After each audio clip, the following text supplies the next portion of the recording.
এসেছো? কি খবর? পরশু রাত্রের ট্রেনে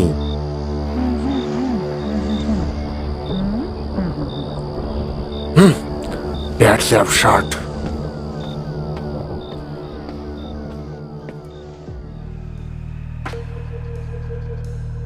নমস্কার, বেঙ্গলি স্টোরি স্টেশনে আপনাকে জানাই স্বাগতম। আপনারা আজকে শুনবেন নিহার রঞ্জন গুপ্তের অমর সৃষ্টি কিরিটি রায়ের গল্প। বেঙ্গলি স্টোরি স্টেশন এই প্রথম নিয়ে আসছে কিরিটি রায়ের গল্প। গল্পটি ভালো লাগলে লাইক, শেয়ার এবং সাবস্ক্রাইব করতে ভুলবেন না। তাহলে চলুন দেরি না করে শুনে নিই কিরিটি ও সুব্রতর রোমহর্ষক গল্প মৃত্যু বিষ।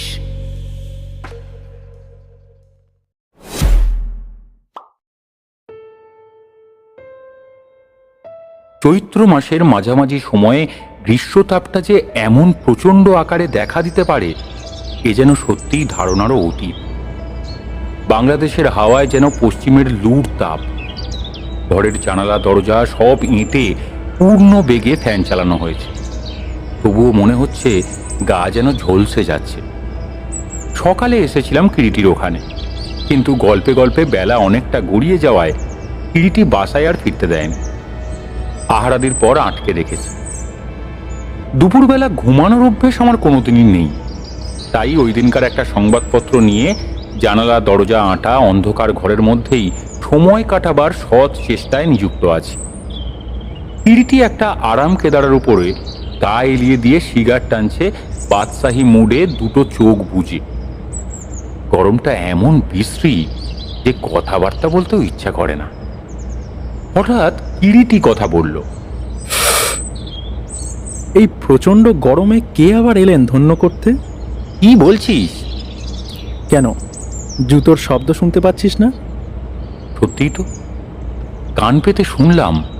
সত্যি মৃদু ধীর একটা জুতোর শব্দ সিঁড়ি বেয়ে উঠে আসছে।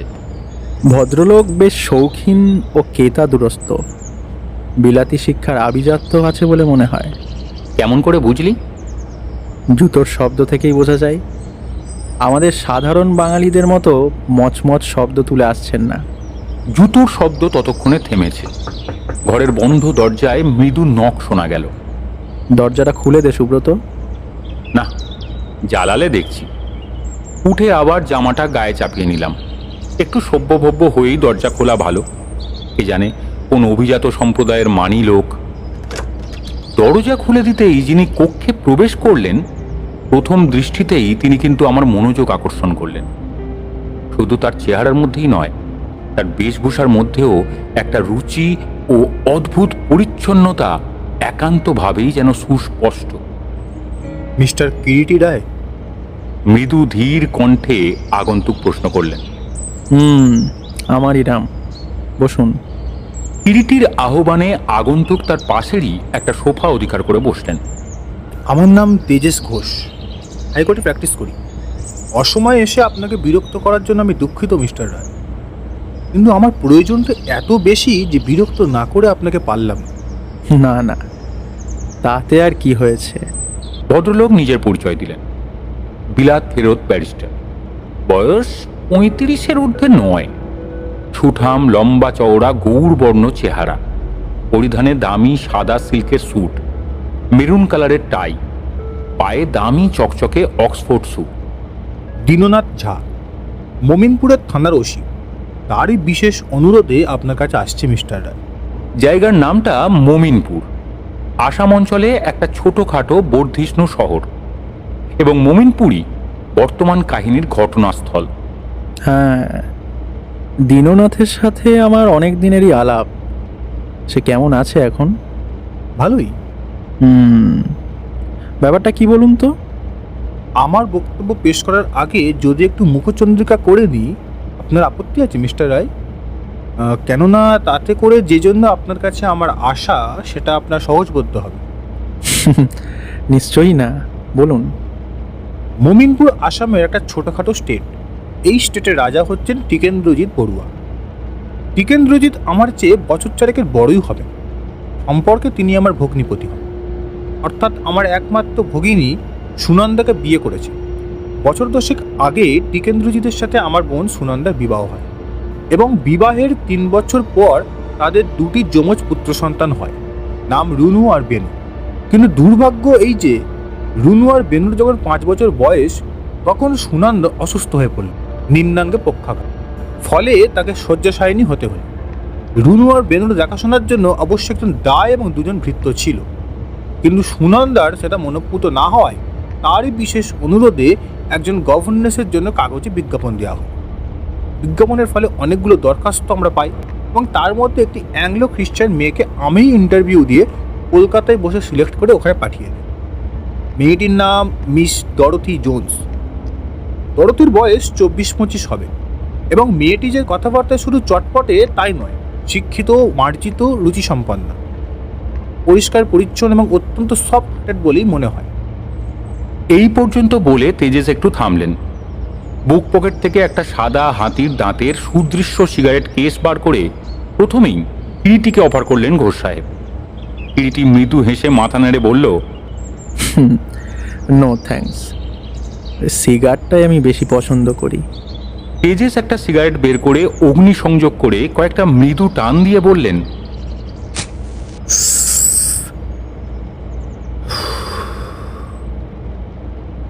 মিস ডরোথিকে পাঠিয়ে দিলাম অ্যাপয়েন্টমেন্ট দিয়ে টিকেনের ওখানে এবং 1 মাস পর রিপোর্ট পেলাম টিকেন নিজে তো বটেই, সুনন্দাও নাকি ডরোথির কাজে ও ব্যবহারে অত্যন্ত highly pleased. If you don't mind, একটা কথা মিস্টার ঘোষ, কত মাইনে ঠিক হয়েছিল মিস জোনসের? ও, it was a handsome salary, মাসে 400 টাকা এবং খাওয়া পড়া। তারপর তারপর বছর 4 নির্বিবাদেই কেটে গেল।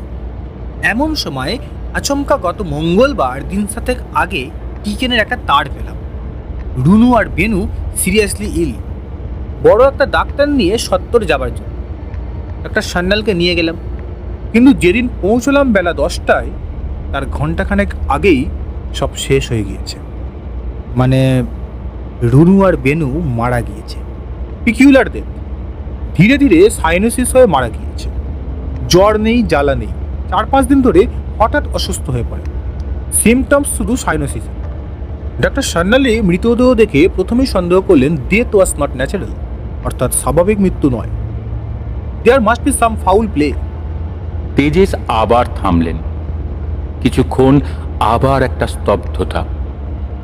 তারপর ডাক্তার সান্যালের কথা মতোই থানার ওসিকে সংবাদ দেওয়া হলো। গৌহাটি থেকে সিভিল সার্জেন্টও এলেন। ময়নাতদন্তে প্রকাশ পেল নিট্রোবেনজিন বিষে মৃত্যু ঘটেছে। কিন্তু কেমন করে, কিভাবে এবং কার দ্বারা যে ওই বিষ ওদের শরীরে সংক্রমিত হলো সেটা হাজার চেষ্টা করেও জানা গেল না। এই দুর্ঘটনায় টিকেন তো সাংঘাতিকভাবে মুচড়ে পড়েছেই, বেচারি ডরোথি পর্যন্ত ভয়ানক শক।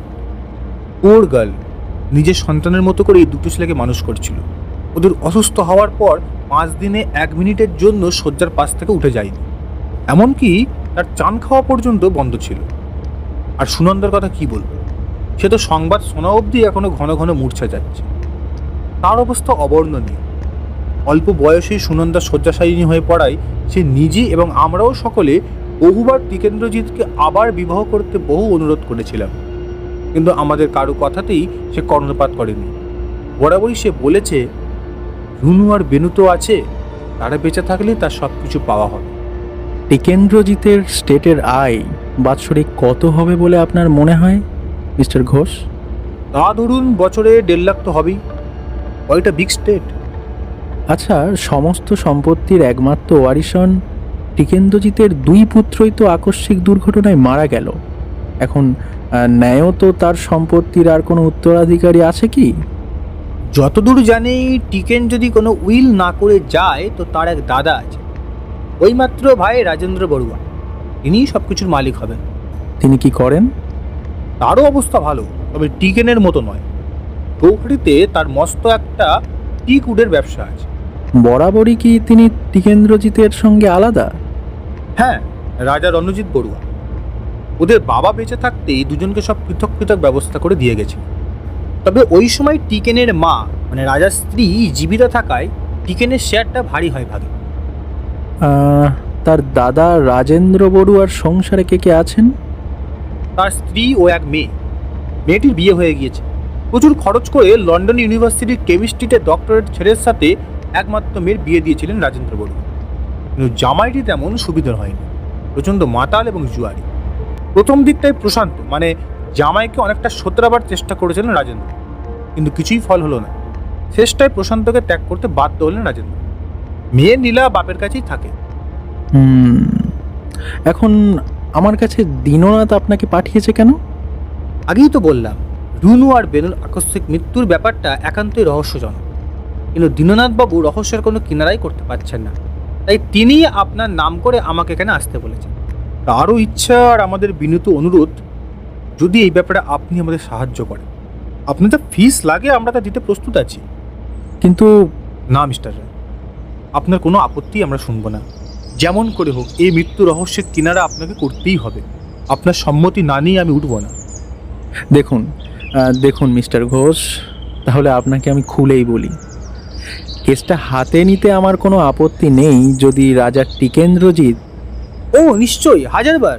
টিকেনের সম্মতিক্রমেই আমি এখানে এসেছি এবং আমি সঙ্গে করে সেখানে পৌঁছে দেব। বেশ, তবে আর দেরির প্রয়োজন নেই। আজ রাত্রেই যদি যাওয়ার ব্যবস্থা করতে পারেন তো আজই আমি যেতে প্রস্তুত আছি। না, আজ আমার হবে না, কাল আসাম মেলেই রওনা হব। বেশ, তাই হবে। অতঃপর তেজেস বিদায় নিলেন। ইতিমধ্যে রোদ পড়ে গিয়েছিল। আমি ঘরের জানালাগুলো খুলে দিলাম। জংলি ট্রেতে করে চায়ের সরঞ্জাম নিয়ে এসে ঘরে প্রবেশ করলো। পিছনে পিছনে কৃষ্ণা। তার হাতে সে নিজে তৈরি করেছে যে প্লাম কেক, সেটাই দেখতে পেলাম। জংলির হাত থেকে ট্রেটা ত্রিপয়ের উপরে নামিয়ে কাপে চা ঢালতে ঢালতে কৃষ্ণা বলল, কি এমন রাজকার্য নিয়ে মেতেছিলে বলো তো দাদা? 5:30 বেজে যায় অথচ চায়ের তাড়া নেই। অন্যদিন যে 3:30 বাজতে না বাজতেই চায়ের তাগিদ আসে। রাজকার্যই বটে। কাল আসাম মেলে বাইরে চলেছি, দিন 10 মতো বাইরে থাকবো, বুঝলে? ব্যবস্থাটা একটু সেরে রাখো। আসাম? হঠাৎ? হঠাৎই বটে, সত্যান্বেষণের ব্যাপারে। আমিও তবে সঙ্গে যাব। মনীষীরা বলে গিয়েছেন, পথে নারী বিবর্জিতা। অতএব হে নারী, তোমার তো যাওয়া হতে পারে না। না, তাই বই কি, একা একা আমি এই কলকাতার গরমে সিদ্ধ হব আর ওনারা যাবেন আসাম? ও সব চলছে না। এখানে বলে রাখি, কৃষ্ণা হলো কিরিটির অবিবাহিত বোন, এবং বোনের সঙ্গে দাদার সম্পর্কটা কিন্তু একদম অন্যরকম। আমিও ওকে তুমি তুমি করেই যদিও কথা বলি, কিন্তু কৃষ্ণাও আমাকে দাদা হিসেবেই ভালোবাসে। তো আমি বললাম, হ্যাঁ ঠিকই বলেছো কৃষ্ণা, সেটা একদমই চলবে না, তুমিও যাবে। হ্যাঁ, একে মা মনসা, তার উপরে দাও ধুনোর ধোঁয়া। যাই হোক, সমস্ত বিবাদ না ঘটিয়ে শান্তিপূর্ণভাবে আমরা আসাম থেকে ফিরে দার্জিলিং যাওয়ার প্রতিশ্রুতি দিয়ে মোমিনপুরে এসে পৌঁছালাম। উত্তর ও পশ্চিমে অরণ্য ও দক্ষিণে পর্বত বেষ্টিত সত্যিই ছবির মতো শহরটি। শহরটির উন্নতিকল্পে স্টেটের কোনো কার্পণ্য নেই দেখলাম। চমৎকার রাস্তাঘাট, বাসিন্দাও কম নয়। আবহাওয়াও কলকাতার থেকে অপেক্ষাকৃত ঠান্ডা। রাত্রের দিকে তো গায়ে কিছু না চাপা দিলে বেশ শীতশীতই করে। শহরের একেবারে এক প্রান্তে রাজবাড়ি। পূর্বপুরুষের আমলের সেকেলে প্রাসাদের অল্প দূরেই আধুনিক আমেরিকান স্ট্রাকচারে তৈরি নবনির্মিত রাজপ্রাসাদ। গেট পার হলেই নুড়িঢালা প্রশস্ত পথ একেবারে গাড়ি বারান্দা পর্যন্ত চলে গিয়েছে। দুপাশে মেহেদির কেয়ারি, তাকে জড়িয়ে উঠেছে লাজ নম্র বধূর মতো মাধবীলতা। দুপাশে বাগান, অজস্র দেশি বিদেশি ফুলের বিচিত্র রঙিন সমাবেশ। একপাশে টেনিস লন, অন্যদিকে আস্তাবল ও গ্যারেজ। ল্যান্ডো গাড়ি, ওয়েলার অশ্বযুক্ত এবং দামি আমেরিকান কার দুয়েরই ব্যবস্থা আছে। তাছাড়া রাজা টিকেন্দ্রজিতের অশ্বচালনা প্রীতির জন্য ভালো ভালো 4-5টা অশ্বও আছে। প্রকাণ্ড 3তলা বাড়ি, নিচের তলাতেই একটা প্রকাণ্ড সুসজ্জিত ঘরে আমাদের থাকবার ব্যবস্থা হয়েছিল। স্টেশনে গাড়ি নিয়ে আমাদের অভ্যর্থনা করতে গিয়েছিলেন রাজার পার্সোনাল সেক্রেটারি মণিময় গাঙ্গুলি। গাঙ্গুলি মশাইয়ের বয়স 50-এর প্রায় কাছাকাছি। বলিষ্ঠ কর্মঠ পুরুষ, গত 12 বছর ধরে রাজা টিকেন্দ্রজিতের কাছে নিযুক্ত আছেন। বেলা 11টা নাগাদ আমরা প্রাসাদে পৌঁছেছিলাম। তিনি আমাদের বিশ্রামের ও আহারের ব্যবস্থা করে দিয়ে এবং সর্বদা আমাদের আবশ্যকীয় ফাই ফরমাস খাটবার জন্য একটা ভৃত্য নিযুক্ত করে দিয়ে বিদায় নিলেন এবং ব্যারিস্টার ঘোষ সাহেবও ভিতরে চলে গেলেন। আসবার পথেই ট্রেনে ঘোষ সাহেবের সঙ্গে আলাপ পরিচয় জমে ওঠে। চমৎকার অমায়িক সাদাসিদে লোক, মনের মধ্যে কোথাও ঘোর প্যাঁচ নেই, উচ্চ বংশের সন্তান এবং এককালে অবস্থা খুব ভালো থাকলেও ইদানিং দুই পুরুষে অবস্থাটা খুবই খারাপ হয়ে পড়ে। তবে অতীতে অর্থের প্রাচুর্যে টানাটানি পড়লেও রূপের প্রাচুর্যে টানাটানি পড়েনি এবং সেই রূপের জৌলসেই তার বোন এ ঘরে স্থান পেয়েছিলেন পুত্রবধূর মর্যাদায়। কিন্তু দুর্ভাগ্য, বেশিদিন সেটাও সহ্য হল না। তেজেসের বিলেত যাবার যাবতীয় খরচ থেকে বা তাকে নিজেকে প্রতিষ্ঠিত করবার জন্য সমস্ত খরচ এখনো ভগ্নিপতি টিকেন্দ্রজিৎই দিয়ে আসছেন। টিকেন্দ্রজিৎ তেজেসকে নিজের সহোদর ভাইয়ের মতনই স্নেহ করেন ও ভালোবাসেন। টিকেন্দ্রজিৎ লোকটি নিজেও উচ্চ শিক্ষিত এবং অত্যন্ত আধুনিক মনোভাবাপন্ন। দান ধ্যানও তার প্রচুর। তার অমায়িক দিল খোলা স্বভাবের জন্য সকলেই তাকে যথেষ্ট ভালোবাসে এবং তার পারিবারিক দুর্ঘটনার জন্য স্থানীয় সকলেই বিশেষ দুঃখিত। সমস্ত দ্বীপ্রহরটা একটানা বিশ্রাম নেওয়ার পর দুজন আমরা ঘরে বসে খোশ গল্প করছি। রাজা টিকেন্দ্রজিতের খাস ভৃত্য রামচন্দ্র এসে সেলাম দিয়ে দাঁড়ালো এবং আমাদেরকে রাজা যে যেতে আদেশ করেছেন সেটা জানালো। আমরা আর দেরি না করে প্রস্তুত হয়ে নিলাম রাজ দর্শনের জন্য। দামি ইজিপসিয়ান কার্পেটে মোড়া চওড়া সিঁড়ি অতিক্রম করে আমরা ভৃত্যের পিছনে পিছনে দোতলায় উঠলাম। দীর্ঘ টানা একটা বারান্দা। বারান্দাটা আগা গোড়া ইটালিয়ান মার্বেলের পাথরে মোড়া এবং রেলিংয়ের ধার ঘেঁষে সুদৃশ্য জয়পুরি টবে টবে নানা জাতীয় পাম ট্রি বসানো। বারান্দার শেষ প্রান্তে ছাদে একটা কাঁচের ঘর। ঘরটার ছাদে ফান লতিয়ে লতিয়ে একটা সবুজের আচ্ছাদন দিয়েছে। পর্দা তুলে আমরা ভিতরে প্রবেশ করলাম। চকচকে মসৃণ কালো মার্বেল পাথরের মেঝে, চারপাশে টবে নানা জাতীয় ফুলের গাছ ও পাম ট্রি। বেতের একটা টেবিল একধারে পাতা এবং তার চারপাশে খান 4-5 বেতের চেয়ার। তারই একটা অধিকার করে বসে আছেন মধ্যবয়সী এক পুরুষ, পরিধানে সাদা সিল্কের পায়জামা ও অনুরূপ একটি ঢিলে হাতা পাঞ্জাবি গায়ে। দেহের বর্ণ কালো হলেও কালোর উপরে অমন সুশ্রী নিখুঁত চেহারা সচরাচর বড় একটা চোখে পড়ে না। ব্যারিস্টার সাহেবের মুখেই শুনেছিলাম রাজা টিকেন্দ্রজিতের বয়স 40-এর ওপরেই হবে, কিন্তু চেহারার চমৎকার বাঁধুনি দেখে মনে হয় 35-এর উপরে কখনোই নয়। খাঁড়ার মতো নাক, প্রশস্ত কপাল, চওড়া যুগ্ম রোমস ভ্রু, কোঁকড়ানো চুল ব্যাকব্রাশ করা, দৃঢ়বদ্ধ চোয়াল, চাপা অষ্ঠ, দাড়িগোঁফ নিখুঁতভাবে কামানো। রাজা সাহেবের পায়ের কাছে একটা রোমস ককার স্প্যানিয়েল পায়ের উপরে মুখ গুঁজে বসে এবং ডান পাশে বোধ করি ডরথি। গায়ের রং খুব কটা না হলেও বেশ ফর্সা, পাতলা ছিপছিপে গড়ন, মুখখানা একটু লম্বাটে ধরনের, টানা পাতলা ভ্রু, ছোট কপাল, নাকটা সামান্য একটু ভোঁতা, পটল চেরা না হলেও চোখ দুটো সুন্দর, পিঙ্গল চক্ষু তারকা, ধারালো চিবুকের নিচে কালো একটা তিল, লিপস্টিক রঞ্জিত ওষ্ঠ দুটো পাতলা, সমস্ত চোখে মুখে একটা সংযত দৃঢ়বদ্ধ ভাব, পরিধানে বিলাতি বেশভূষা। রাজ সাহেবের অন্যদিকে বসে ব্যারিস্টার সাহেব। আমাদের কক্ষে প্রবেশ করতে দেখে ব্যারিস্টার সাহেবই আহ্বান জানালেন। আসুন মিস্টার রায়। এবং ব্যারিস্টার সাহেবই আমাদের রাজা টিকেন্দ্রজিতের সঙ্গে পরিচয় করিয়ে দিলেন। ইনি মিস্টার কিরিটি রায়, আর ইনি মিস্টার সুব্রত রায়, ওর সহকর্মী ও বন্ধু। আর ইনি হলেন রাজা বাহাদুর টিকেন্দ্রজিৎ বড়ুয়া, আর ইনি মিস ডরথি জোন্স। রাজা সাহেব হাত তুলে নমস্কার জানালেন। মিস ডরথি জোন্স হাত বাড়িয়ে দিলেন। How do you do? পরিচয়াদি, নমস্কার ও প্রতি নমস্কারের পালা সাঙ্গ হবার পর রাজা সাহেবেরই নির্দেশে আমরা দুজনে দুখানা খালি চেয়ার অধিকার করে বসলাম। ইতিমধ্যে ভৃত্য ট্রেতে করে চায়ের সরঞ্জাম ও চায়ের আনুষঙ্গিক প্রচুর পরিমাণে এনে সামনের বেতের টেবিলের উপরে নামিয়ে রাখল। মিস ডরথি সঙ্গে সঙ্গে উঠে প্লেটে কাপ সাজিয়ে চা তৈরি করতে লাগলেন। চা পানের সঙ্গে সঙ্গে মামুলি কথাবার্তা চলতে লাগলো।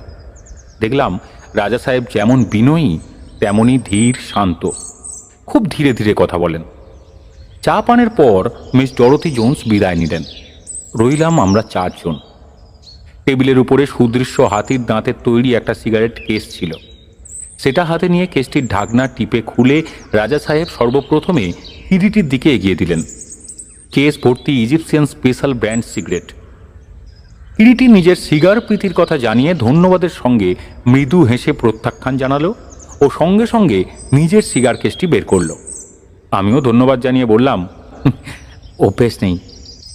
অতঃপর রাজা সাহেব নিজে একটা নিয়ে শ্যালককে একটা দিলেন। সিগারেটে অগ্নিসংযোগ করে কয়েকটা মৃদু টান দিয়ে মৃদু কণ্ঠে রাজা টিকেন্দ্রজিৎ বললেন,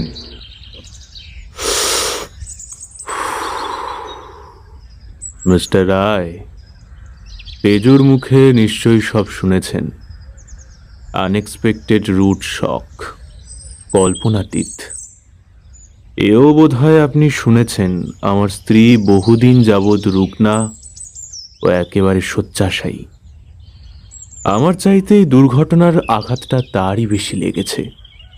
কথাগুলো বলতে বলতে রাজা টিকেন্দ্রজিতের কণ্ঠস্বরটা কেমন যেন ভারী হয়ে এলো। অন্যদিকে দৃষ্টি ফেরালেন তিনি। মুখের পেশিগুলো ও চোয়ালটা দৃঢ়বদ্ধ হয়ে ওঠে ভাবাবেগ সংযত করবার প্রচেষ্টায়। টিকেন্দ্রজিৎ প্রাণপণে নিজেকে দমন করবার চেষ্টা করছেন, সেটা বোঝা গেল। সূর্য অস্ত গিয়েছে। ম্লান বিষণ্ণ বৈকালী ছায়া ঘনিয়ে উঠেছে চারধারে। আবার কথা বললেন টিকেন্দ্রজিৎ। এত বড় দুর্ভাগ্য যে আমার ভাগ্য আকাশে ঘনিয়ে উঠেছে, 7 দিন আগেও আমি তা টের পাইনি মিস্টার রায়। শিকারে যাওয়ার 2 দিন আগে ওদের গভর্নেন্স মিস জোন্স অবশ্য আমায় বলেছিল কিছুদিন ধরে বাচ্চাদের শরীর নাকি ভালো যাচ্ছে না। তাকে বলে গেলাম স্টেটের ডাক্তার বংশীধরকে যেন একবার ডেকে ওদের দেখানো হয়। ডাক্তার দেখানো হয়েছিল? হ্যাঁ, পরে ডাক্তারকে জিজ্ঞাসা করে জেনেছিলাম সেই নাকি তাদের শরীরে বিশেষ কোনো ডেফিনিট অর্গানিক ডিফেক্টসই পায়নি। তবে তবে বেশ একটু অ্যানিমিয়া মানে রক্তাল্পতা ছিল। আর তখনই সাইনোসিসের লক্ষণ নাকি ওদের দুজনেরই শরীরে একটু একটু করে প্রকাশ পেয়েছিল। কিন্তু শরীরে ওদের সাইনোসিসের কোনো উপসর্গ খুঁজে না পাওয়ায় তখন ব্যাপারটা তেমন সিরিয়াসলি নেয়নি। আপনি বুঝি ওই সময় শিকারে গিয়েছিলেন? হ্যাঁ, সাধারণত এই সময় আমি শিকারে যাই না, কিন্তু কলকাতা থেকে আমার এক বন্ধু এসেছিল। সে বিশেষ করে ধরায় শিকারে যেতে সেদিন বাধ্য হয়েছিলাম। দিন 4 বাইরে ছিলাম। এমন সময় কুমাররা অসুস্থ হয়ে পড়ায় মিস জোন্স ও মণিময় আমার কাছে স্পেশাল মেসেঞ্জার পাঠিয়ে দেয়। সংবাদ পেয়েই আমি আর দেরি করিনি, ঘোড়ায় চেপে ভোর নাগাদ ফিরে আসি। এসে দেখলাম কুমারদের অবস্থা খুবই খারাপ। সঙ্গে সঙ্গে গৌহাটিতে সিভিল সার্জনকে কল দিই ও কলকাতায় তেজুকে তার করে দিই একজন ভালো ডাক্তার নিয়ে অবিলম্বে চলে আসবার জন্য। বলতে বলতে টিকেন্দ্রজিৎ আবার একটু থামলেন এবং অন্যমনস্ক হয়ে কিছুক্ষণ নিঃশব্দে সামনের দিকে তাকিয়ে রইলেন, যেন কিছু ভাবছেন। ঘটনাটা রাজা টিকেন্দ্রজিতের মনে বিশেষ দাগ কেটেছে এবং বুঝতে পারছিলাম বলতে তার বেশ কষ্ট হচ্ছে। কিছুক্ষণ পরে আবার টিকেন্দ্রজিৎ বলতে লাগলেন, ডাক্তার বংশীধর ও সিভিল সার্জন দুজনে সমস্তটা দিন ও সারাটা রাত ধরে যথেষ্ট চেষ্টা করলেন, কিন্তু দুর্ঘটনাকে ঠেকিয়ে রাখা গেল না। সকাল 9টা নাগাদ সব শেষ হয়ে গেল। তেজু ডাক্তার সান্যালকে সঙ্গে নিয়ে এসেছিল। তিনি সব দেখে ও রোগের লক্ষণ ইতিহাস শুনে সর্বপ্রথম মৃত্যুর ব্যাপার সন্দেহ প্রকাশ করেন। তিনি বললেন কুমারদের মৃত্যুর ব্যাপারটা নাকি স্বাভাবিক নয়। সিভিল সার্জনও তখনও বললেন গোড়া থেকে তারও নাকি সেরকমই একটা সন্দেহ হচ্ছিল মনে মনে।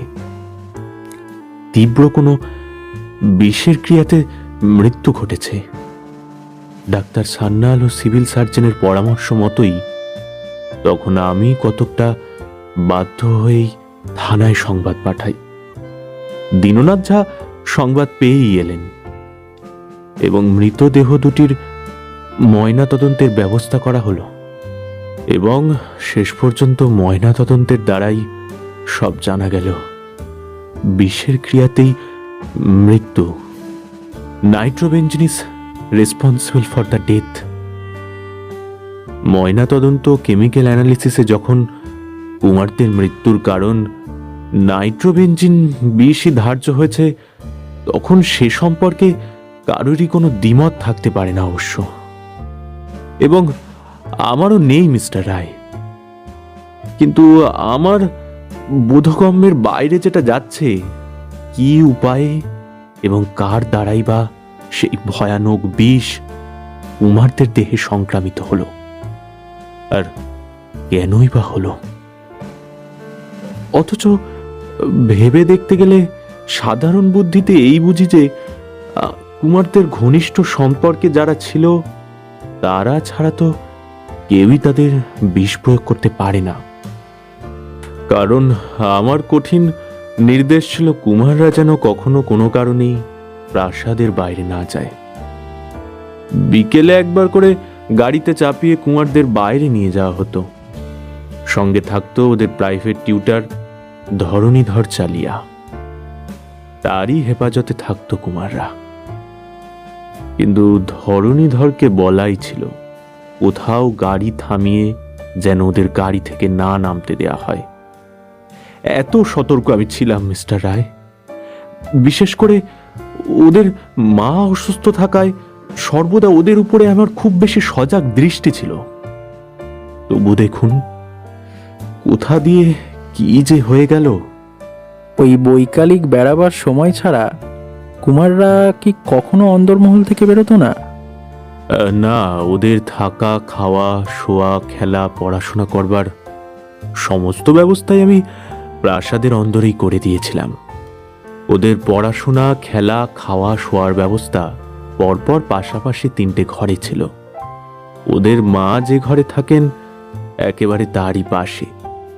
কুমারদের দৈনন্দিন জীবনের রুটিনটা আমাকে একবার বলবেন রাজা সাহেব? সকালে উঠে বেলা 7টায় ওরা ধরণীর কাছে পড়তে যেত প্রাতরাশ শেষ করে। 9:30টায় পড়া শেষ করে ওদের খেলা ঘরে যেত খেলতে। ওই সময় সঙ্গে থাকতো মিস জোন্স। সকাল 10:30টায় স্নান সেরে আহার আদি করে বেলা 12টা পর্যন্ত বিশ্রাম। 12টা থেকে বেলা 2টো পর্যন্ত ওদের পড়বার ঘরের পাশেই একটা ছোট ঘরে লাইব্রেরি করে দিয়েছিলাম। সেখানে বসে ওদের ইচ্ছে মতো পড়াশোনা করতো বা ছবি আঁকতো। 2টো থেকে 3টে পর্যন্ত ওদের মায়ের কাছে, মানে মায়ের ঘরেই থাকতো। 3টে থেকে 4টের মধ্যে ওদের পরিষ্কার পরিচ্ছন্ন করে বৈকালিক জলখাবার খাওয়াতো মিস জোন্স। 4:30টের সময় গাড়িতে চেপে ওদের টিউটার ধরণীর সঙ্গে বাইরে যেত বেড়াতে। 5:30টা নাগাদ ফিরে এসে সন্ধ্যে 7টা পর্যন্ত ধরণীর কাছেই পড়াশোনা করত। তারপর 8টা বাজলে খেয়ে শুয়ে পড়ত। শয়নের পর যতক্ষণ না তারা ঘুমতো, মিস জোন্সই ওদের কাছেই থাকতো।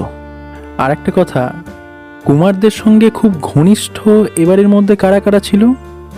বললাম তো, আমি, আমার স্ত্রী miss Jones, tutor Dharanidhar Chaliha, ওদের পার্সোনাল চাকর মানিক ও ছোটবেলার দাইমা নলিনী। যদি কিছু মনে না করেন তো একটা প্রশ্ন করি রাজা সাহেব। এই ধরণী বাবু, মিস জোন্স, মানিক ও নলিনী, এরা কে কতদিন ধরে এই প্রাসাদে আছে? প্রকৃতপক্ষে নলিনী তো ওদের জন্মাবার সময় থেকেই দেখাশোনা করে আসছে। তা ধরুন 9 বছর তো হবেই। মানিকও আছে, তা প্রায় বছর 7। আর মিস জোন্স এসেছেন আমার স্ত্রী অসুস্থ হওয়ার মাস কয়েক বাদে, তাও প্রায় 4 বছরের উপরে। এদের মধ্যে কে কত মাইনে পেত? খাবার পোশাক বাদে যতদূর জানি মানিক 50 টাকা, নলিনী 100 টাকা, ধরনী 150 টাকা আর মিস জোন্স 450 টাকা পান। কিছু মনে করবেন না রাজা সাহেব, এদের মানে এই মানিক, নলিনী, মিস ডরথি জোন্স, ধরণীবাবু, এদের মধ্যে কাউকে কি আপনার সন্দেহ হয়? কিরিটির প্রশ্নে রাজা টিকেন্দ্রজিৎ ওর মুখের দিকে তাকালেন। তার চোখের দৃষ্টিতে বিস্ময় ও প্রশ্ন যেন একসঙ্গে ফুটে ওঠে। আপনি কি এদের কাউকে এ ব্যাপারে সন্দেহ করেন মিস্টার রায়? দেখুন রাজা সাহেব, কথাটা ঠিক তা নয়। রহস্যোদ্ঘাটনের ব্যাপারে আমাদের মন যতক্ষণ না একটা স্থির মীমাংসায় পৌঁছায়, অকুস্থানের আশেপাশে যারা ছিল বা থাকে তাদের প্রত্যেকের উপরেই ততক্ষণ সন্দেহ আসে। তাদের স্বভাব, চরিত্র, গতিবিধি সব কিছুই আমাদের জানবার প্রয়োজন হয়। অবশ্যই তার মানে এও নয় যে সন্দেহ কাউকে করছি বলেই সে সত্যিকারের দোষী হবে। না, আমার কারোর উপরেই কোনো সন্দেহ হয় না। আর হবেই বা কেন বলুন? কুমারদের বিষ প্রয়োগে হত্যা করবার ওদের 4 জনের কার কি এমন স্বার্থ থাকতে পারে? আপনারা বলেন মোটিভ ছাড়া হত্যা হয় না, কিন্তু আমি তো ভেবেই পাচ্ছি না ওদেরকে খুন করার জন্য কার কি মোটিভ থাকতে পারে। একদিক দিয়ে অবশ্যই আপনার কথা আমি অস্বীকারও করতে পারছি না, তবে এমন কথাও আপনি জোর দিয়ে বলতে পারেন না যে সত্যি সত্যি ওদের 4 জনের মধ্যে কারোর মধ্যেই কোনো মোটিভই থাকতে পারে না এ ব্যাপারে। কার স্বার্থ যে কিসে এবং এ জগতে মানুষ কে যে কি জন্য কি করে বা না করে এ বোঝা সত্যি কঠিন। কিন্তু সে কথা থাক, এ ব্যাপারে অর্থাৎ এদের মধ্যে 4 জনের কাউকে সন্দেহের ব্যাপারে আপনার স্ত্রীর মানে রানী সাহেবার কি একই মতামত? সুনন্দার কথা আমি বলতে পারি না মিস্টার রায়, তবে আমার মনে হয় আমার সঙ্গে সেও দ্বিমত হবে না। একটা কথা এই প্রসঙ্গে জিজ্ঞাসা করে রাখি, যদি আমার প্রয়োজন হয় এবং আপনার স্ত্রীকে কয়েকটা কথা জিজ্ঞাসা করতে হয়, তাহলে আপনার কোনো অমত হবে না তো? নিশ্চয়ই না। তাছাড়া সুনন্দা জানে যে আপনারা এই ব্যাপারে রহস্যোদ্ঘাটনের জন্য প্রাসাদে আমন্ত্রিত হয়েই এসেছেন। তেজুই তাকে তাই জানিয়েছে। কথা বললেন এবারে ব্যারিস্টার তেজেশ। আপনাদের কথা আমি আগেই নন্দাকে বলেছি। তিনি কি বললেন? হ্যাঁ বা না কিছু বলেনি বটে, তবে তার যে খুব বেশি অমত নেই তা বোঝা গেল। কিসে বুঝলেন সে কথা? ভুলে যাচ্ছেন কেন মিস্টার রায়? নন্দা তাদের মা। এত বড় নৃশংস ব্যাপারকে কি সে এত সহজেই ক্ষমা করে দিতে পারে? জবাবে কিরিটি মৃদু হাসল মাত্র, কোনো জবাব দিল না। এমন সময় রাজভৃত্য রামচন্দ্র এসে ঘরের আলো জ্বালিয়ে দিল। প্রাসাদে রাজার নিজস্ব ডায়ানা মতে সর্বত্র বিজলী আলোর ব্যবস্থা। ইতিমধ্যে কখন এক সময় সন্ধ্যার অন্ধকার ঘন হয়ে এসেছিল টেরই পায়নি। আলো আসায় তবে খেয়াল হলো। রামচন্দ্র রাজার সামনে এসে বলল, মহারাজ, মেম সাহেব বললেন আপনার সন্ধ্যা স্নানের সময় হয়ে গিয়েছে। ওহো, সত্যি 6:30 বেজে গিয়েছে। আপনারা কিছুক্ষণের জন্য আমাকে ক্ষমা করবেন। কি শীত, কি গ্রীষ্ম, আমার দুবেলায় স্নান করার অভ্যেস। হ্যাঁ হ্যাঁ, নিশ্চয়ই যান আপনি। আচ্ছা হ্যাঁ, তেজু রইল এখানে। আপনাদের যা কিছু প্রয়োজন মিস্টার রায়, এই তেজুকে বললেই ও সব ব্যবস্থা করে দেবে। টিকেন্দ্রজিৎ অতঃপর ঘর থেকে বেরিয়ে গেলেন। কিছুক্ষণ আবার স্তব্ধতা। তারপর হঠাৎ কথা বললেন তেজেশ। সত্যি মিস্টার রায়, দরতির ঋণ আমরা কোনোদিনই শোধ করতে পারবো না। তাই এত বড় শোকের সময়ে দরতি যদি টিকেনের পাশে না থাকতো, ও বোধহয় পাগল হয়ে যেত। শুধু কি টিকেনের দিকেই ওর নজর? নন্দার দিকে ওর সদা সতর্কের অভাব নেই। কিরিটি ওষ্ঠধৃত নিভে যাওয়া সিগারেটটায় পুনঃ অগ্নিসংযোগে ব্যস্ত ছিল। মৃদু কণ্ঠে বলল, হ্যাঁ হ্যাঁ, তা তো দেখতেই পেলাম। রাজা টিকেন্দ্রজিতের ব্যাপারে মিস জোন্স একটু বেশিই মনোযোগী। শেষের কথাগুলো অন্যের অশ্রুতভাবে মৃত্যুচ্চারিত হলেও আমার কানে প্রবেশ করেছিল। আমি বারেকের জন্য চমকে কিরিটির মুখের দিকে তাকালাম, কিন্তু তার পাথরের মতো ভাব লেসহীন মুখের রেখায় কোনো পরিবর্তনই আমার চোখে পড়ল না। কথায় কথায় ব্যারিস্টার তেজেশ আবার বলছিলেন, বিবাহের পর বছর পাঁচেক নন্দা আর টিকেনকে দেখে মনে হতো পৃথিবীতে টিকেন আর নন্দার মতো এমন হ্যাপি পেয়ার বুঝি হয় না। কি আমোদই না ছিল ওরা, আর কি না হইচই করত। কিন্তু সব কিছু যেন একেবারে স্তব্ধ হয়ে গেল নন্দা অসুস্থ হয়ে পড়ায়। ওর মুখের হাসি যেন একেবারে ব্লটিং পেপার দিয়ে চিরদিনের মতো কে শুষে নিল। টিকেনের সেই সময়কার দিনগুলোর কথা এখনো আমার মনে আছে। How raised he looked. তারপর দরথি এসেই একটু একটু করে আবার টিকেনের মধ্যে পরিবর্তন এনেছে। এতে মানে রাজা সাহেবের এই পরিবর্তনে আপনার বোন সুনন্দা দেবী নিশ্চয়ই সুখী হয়েছেন খুব। হ্যাঁ হ্যাঁ, তা হয়েছে বই কি। আগে তো টিকেন সর্বদাই নন্দার কাছে তার রোগশয্যার আশেপাশে থাকতো। এখন তবু আবার কিছুদিন থেকে বাইরে একটু একটু বেরো হয়। অসুবিধা না হলে চলুন না, একবার রানী সাহেবার সঙ্গে একটু আলাপ করে আসি। মিস্টার ঘোষ, যাবেন? বেশ, তো একটু অপেক্ষা করুন, আমি আগে খবরটা দিয়ে আসি। তাই যান। ব্যারিস্টার তেজেশ চলে গেলেন সংবাদ দিতে। ঘরের মধ্যে আমি আর কিরিটি দুজনে মুখোমুখি। হঠাৎ কিরিটি আমার দিকে তাকিয়ে প্রশ্ন করল, সুব্রত, বিক্রম উর্বশী নাটকটা পড়েছিস? মহাকবি কালিদাসের লেখা। হ্যাঁ। কিন্তু আমাদের রানী সাহেবার নিশ্চয়ই পড়া নেই। না থাকাই সম্ভব, কিন্তু ব্যাপারটা কিছু আঁচ করতে পারছিস? কিছুটা, তবে বিবৃতি দান মোলাকাতের পর। চল তো, পুরুরবা মহিষীর সঙ্গে একবার দেখা করে আসা যাক। তাতে করে উর্বশীর সম্পর্কে মনোভাবটা যদি একটু জানা যায়। আমি হেসে ফেলি। হাসছিস যে?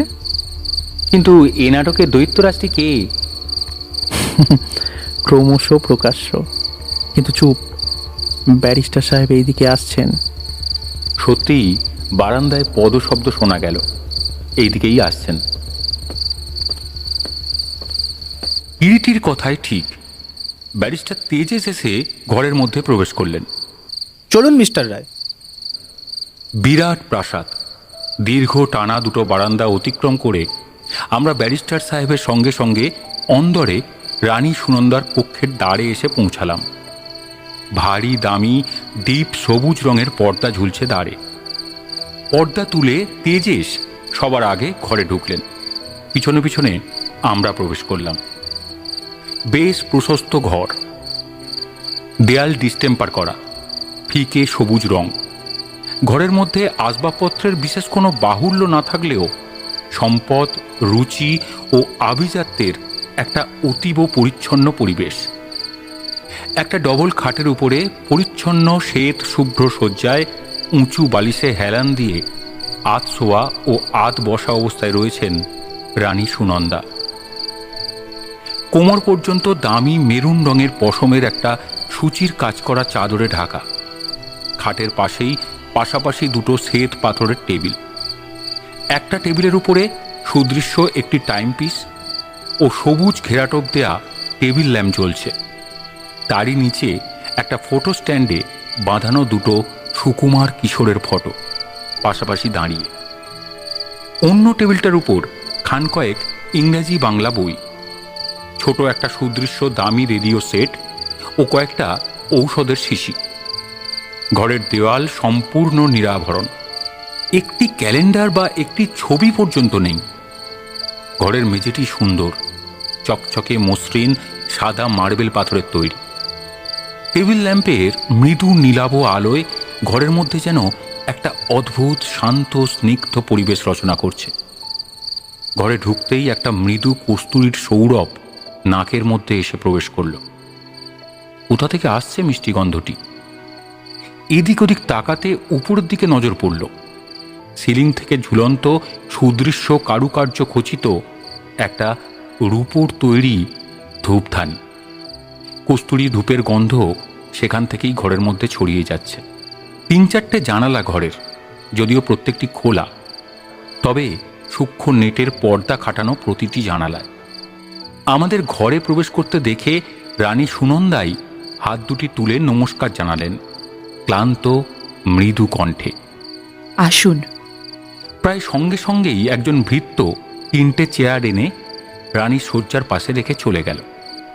রানী আবার বললেন, বসুন। 3টে চেয়ার অধিকার করে আমরা 3 জনে বসলাম। রানী সুনন্দার মুখের দিকেই তাকিয়েছিলাম। জীবনে বহু সুন্দর রমণী চোখে পড়েছে, কিন্তু এমনটি যেন আর এর আগে দেখিনি। শুধু সুন্দর নয়, আশ্চর্য, অপূর্ব। কোমর থেকে দেহের ঊর্ধ্বাংশ যতটুকু নিরাবরণ, চাদরে আবৃত নয় এবং চোখে পড়ছিল, সে অংশের সমস্তটুকু অপূর্ব নিখুঁত। গায়ের রং হয়তো এককালে খুবই ফর্সা ছিল। দীর্ঘদিন শয্যাশায়িনী থেকে ও রোগে ভুগে ভুগে একটু ফ্যাকাশে ও রক্তশূন্য মনে হয়। লম্বাটে ধরনের মুখখানি, সুচারু কপাল, সুচারু যুগ্ম ভ্রু, যেমন সুন্দর নাক তেমনি সুন্দর চোখ দুটো ও পাতলা ফুলের পাপড়ির মতো ঠোঁট। চূর্ণ কয়েক গাছি কুন্তল স্থান ভ্রষ্ট হয়ে কপোল ও কপালের উপরে লতিয়ে পড়েছে যেন। কিন্তু মুখের দিকে তাকালেই মনে হয় একটা গভীর ক্লান্তি ও যাতনার চিহ্ন যেন মুখের রেখায় স্পষ্ট হয়ে উঠেছে। ক্লান্ত দুটো হাত বুকের কাছে পরস্পরের সঙ্গে আবদ্ধ। টারু মণিবন্ধে দুগাছি করে মাত্র সোনার চুড়ি, গলায় সরু একটি বিছেহার মাত্র, এবং কানে দুটো নীলা পাথর। আলোয় যেন সাপের চোখের মতো চিকচিক করছে। শরীরের আর কোথাও অলঙ্কারের কোনো বাহুল্য মাত্র নেই। নন্দা, পরিচয় করিয়ে দিই, ইনি মিস্টার কিরিটি রায় আর ওরই বন্ধু সুব্রত রায়। আমরা পরস্পর পরস্পরকে নমস্কার ও প্রতি নমস্কার জানালাম। ভাবছিলাম কিরিটি কিভাবে তার কথা আরম্ভ করবে, কিন্তু কিরিটিকে কথা আরম্ভ করতে হলো না। শুরু করলেন ব্যারিস্টার সাহেব। যা হবার তা তো হয়েই গিয়েছে নন্দা, ভেবে আর কি হবে। কিন্তু যে এত বড় ক্ষতি আমাদের করে গেল, তাকে যদি শাস্তি না দিই তো রুনুবেদুর আত্মা কখনোই শান্তি পাবে না। রানী সুনন্দা চুপ করে রইলেন, ভাইয়ের কথায় কোনো জবাব দিলেন না। দেখুন রানী সাহেবা, এ ব্যাপারে হাত দেওয়ার আগে আপনার মতামতটাই সর্বাগ্রে আমার প্রয়োজন। অবশ্যই জানবেন, আপনার মত না থাকলে আমি কালই ফিরে যাব। কিরিটির কথায় চকিতে মুখ তুলে রানী সুনন্দা ওর মুখের দিকে তাকালেন। পারবেন আপনি মিস্টার রায়? পারবো আশা করি। তবে চেষ্টা করুন। আপনার মনের অবস্থা আমি বুঝতে পারছি রানী সাহেবা, তথাপি কয়েকটা প্রশ্ন না করে আমি পারছি না। এবারে কিরিটি হঠাৎ ব্যারিস্টার সাহেবের দিকে তাকিয়ে বলল, মিস্টার ঘোষ, যদি মনে কিছু না করেন তো আমার ইচ্ছা রানী সাহেবাকে আলাদাভাবে কয়েকটা প্রশ্ন করতে চাই। ও নিশ্চয়ই নিশ্চয়ই, আমি বাইরে আছি নন্দা। ব্যারিস্টার তেজেশ ঘর থেকে বেরিয়ে গেলেন। সুনন্দা দেবী, আমায় সত্যি করে বলুন তো, এখানে কেউ নেই? আচ্ছা, আপনার প্রিয়তম পুত্রদের হত্যার ব্যাপারে আপনি কাউকে কি সন্দেহ করেন? কিরিটির প্রশ্নে আচমকা রানী সুনন্দা কিরিটির মুখের দিকে চোখ তুলে তাকালেন। তার শ্রান্ত বিষণ্ণ চোখ দুটো যেন সহসা ধারালো ছুরির ফলার মতো ঝকঝক করে ওঠে। সমগ্র মুখখানার মধ্যে একটা রক্তের উচ্ছ্বাস দেখা যায়। স্থির অপলক দৃষ্টিতে রানী কিছুক্ষণ কিরিটির চোখে চোখে তাকিয়ে রইলেন। বলুন, কারোর উপরে যদি এতটুকুও সন্দেহ আপনার থাকে, যদিও এখানে তৃতীয় কোনো ব্যক্তি নেই, তবু জানবেন আমি ও সুব্রত ছাড়া এই কথা জগতে আর কেউ জানতে পারবে না। এবং আমি কথা দিচ্ছি, আপনার স্বামী রাজা টিকেন্দ্রজিৎও পর্যন্ত জানতে পারবেন না, যদি আপনি ইচ্ছা করেন। কিন্তু রানী সুনন্দা নির্বাক, স্তব্ধ, স্থির নিশ্চল, যেন একটি পাষাণ মূর্তি। দেখতে দেখতে রানী সুনন্দার প্রখর ধারালো ছুরির ফলার মতো দৃষ্টি ক্রমে যেন ঝিমিয়ে নিস্তেজ অবসন্ন হয়ে এলো। মুখের রক্তচ্ছ্বাস নিভে গেল। আবার সেই রুগ্ন ফ্যাকাশে ক্লান্ত মুখ। ক্লান্ত অবসন্ন কণ্ঠে বললেন, কাকে আর সন্দেহ করব মিস্টার রায়? সবই আমার দুর্ভাগ্যের দোষ, নইলে এমন অঘটনই বা ঘটবে কেন? রুনু বেনুকে এমন করেই বা আমাকে হারাতে হবে কেন? বলতে বলতে রানী সুনন্দার কণ্ঠস্বর কান্নায় জড়িয়ে এলো। চোখের কোল বেয়ে বড় বড় ফোঁটায় অশ্রু নেমে এলো। আচ্ছা, আপনার স্বামী নিশ্চয়ই আপনাকে খুব ভালোবাসেন না? অন্তত সেই রকমই শুনেছি। হ্যাঁ, বোধহয় ভালোবাসেন। বোধ হয় কেন বলছেন? সত্যি এই অভাগীর প্রতি তার যথেষ্ট দয়া। কিরিটির তো নয়ই, আমারও বুঝতে কষ্ট হয় না সামনে অর্ধ শয়নের ভঙ্গিতে উপবিষ্ট পঙ্গু নারীর বুকে কোথায় ব্যথা।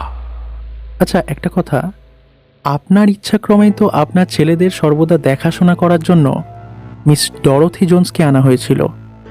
হ্যাঁ, তাই বোধহয় ওই ডাইনির নিঃশ্বাসে নিঃশ্বাসেই রুনু বেনু আমার অকালে ঝরে গেল। বলবেন না, বলবেন না আর ওর কথা। রানী সুনন্দা যেন হঠাৎ উত্তেজিত হয়ে উঠলেন।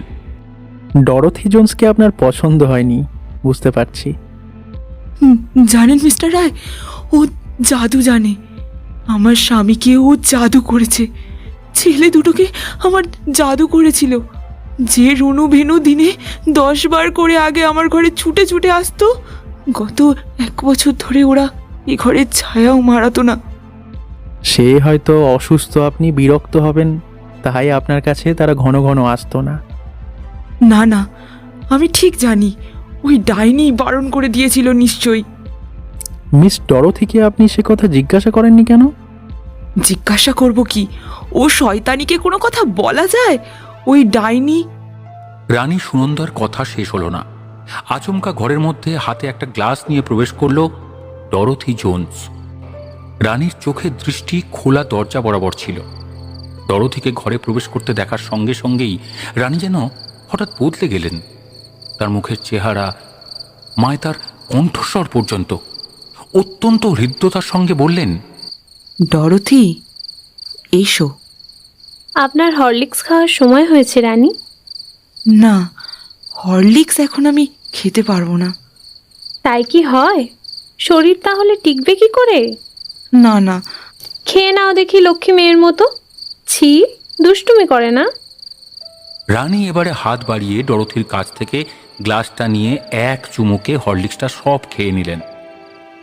ডরোথি সযত্নে ন্যাপকিন দিয়ে রানীর মুখ মুছিয়ে যেমন নিঃশব্দে ঘরের মধ্যে এসেছিল, তেমনি নিঃশব্দেই আবার নিষ্ক্রান্ত হয়ে গেল। আমরা যে দুটি প্রাণী ঘরের মধ্যে আছি সেদিকে তাকাবার বা দৃষ্টি দেওয়ার প্রয়োজন মাত্রও যেন বোধ করল না। আশ্চর্য, ডরোথির ঘর থেকে বেরিয়ে যাওয়ার সঙ্গে সঙ্গে রানীর চোখে মুখে আবার সেই বিতৃষ্ণা ও ঘৃণা যেন রুক্ষভাবে ফুটে উঠল।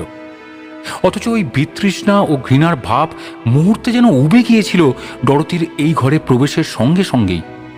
কিন্তু কেন? ডরোথির ঘর থেকে বেরিয়ে যাওয়ার পরও কিছুক্ষণ কারো মুখেই কোনো কথা থাকে না। ঘরের মধ্যে একটা বিশ্রী স্তব্ধতা যেন আমাদের ঘিরে ধরেছে। হঠাৎ চমক ভাঙল রানীর কণ্ঠস্বরে। দেখলেন তো মিস্টার রায়, গায়ে পড়ে কিভাবে স্নেহ জানাতে আসে? দু চোখের বিষ আমার। পছন্দ যখন করেন না মিস জোন্সকে, বরখাস্ত করলেই তো পারেন। আর তাছাড়া যে জন্যে ওকে এখানে নিযুক্ত করা হয়েছিল তারও তো আর কোনো প্রয়োজন নেই। বরখাস্ত? এ হয়েছে আমার যেন সাপের ছুঁচো গেলা। গিলতেও পারছি না, উকড়োতেও পারছি না। কেন বলুন তো? আর কেন? বলতে লজ্জায় আমার মাটির সঙ্গে মিশিয়ে যেতে ইচ্ছে হচ্ছে।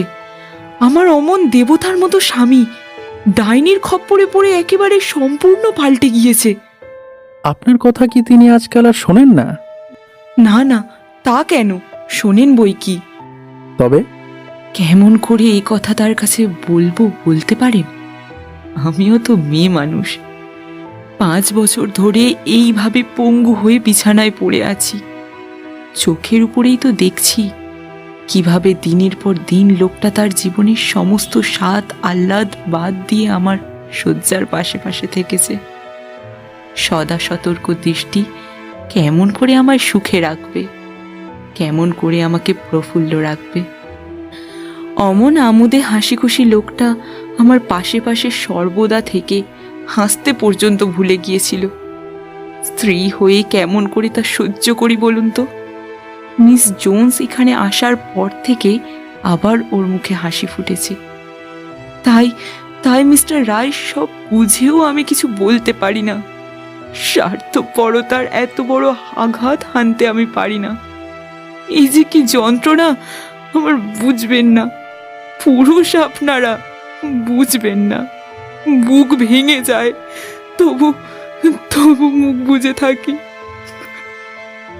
নির্বাক আমরা দুজনে বসে থাকি। কি বা বলতে পারি, আর বলবার কি বা আছে? এটুকুই বুঝতে পারি কি মর্মান্তিক যাতনার সম্মুখে উপবিষ্টা এই নারীর বুকের ভিতরটা জ্বলে পুড়ে খাক হয়ে যাচ্ছে নিশিদিন।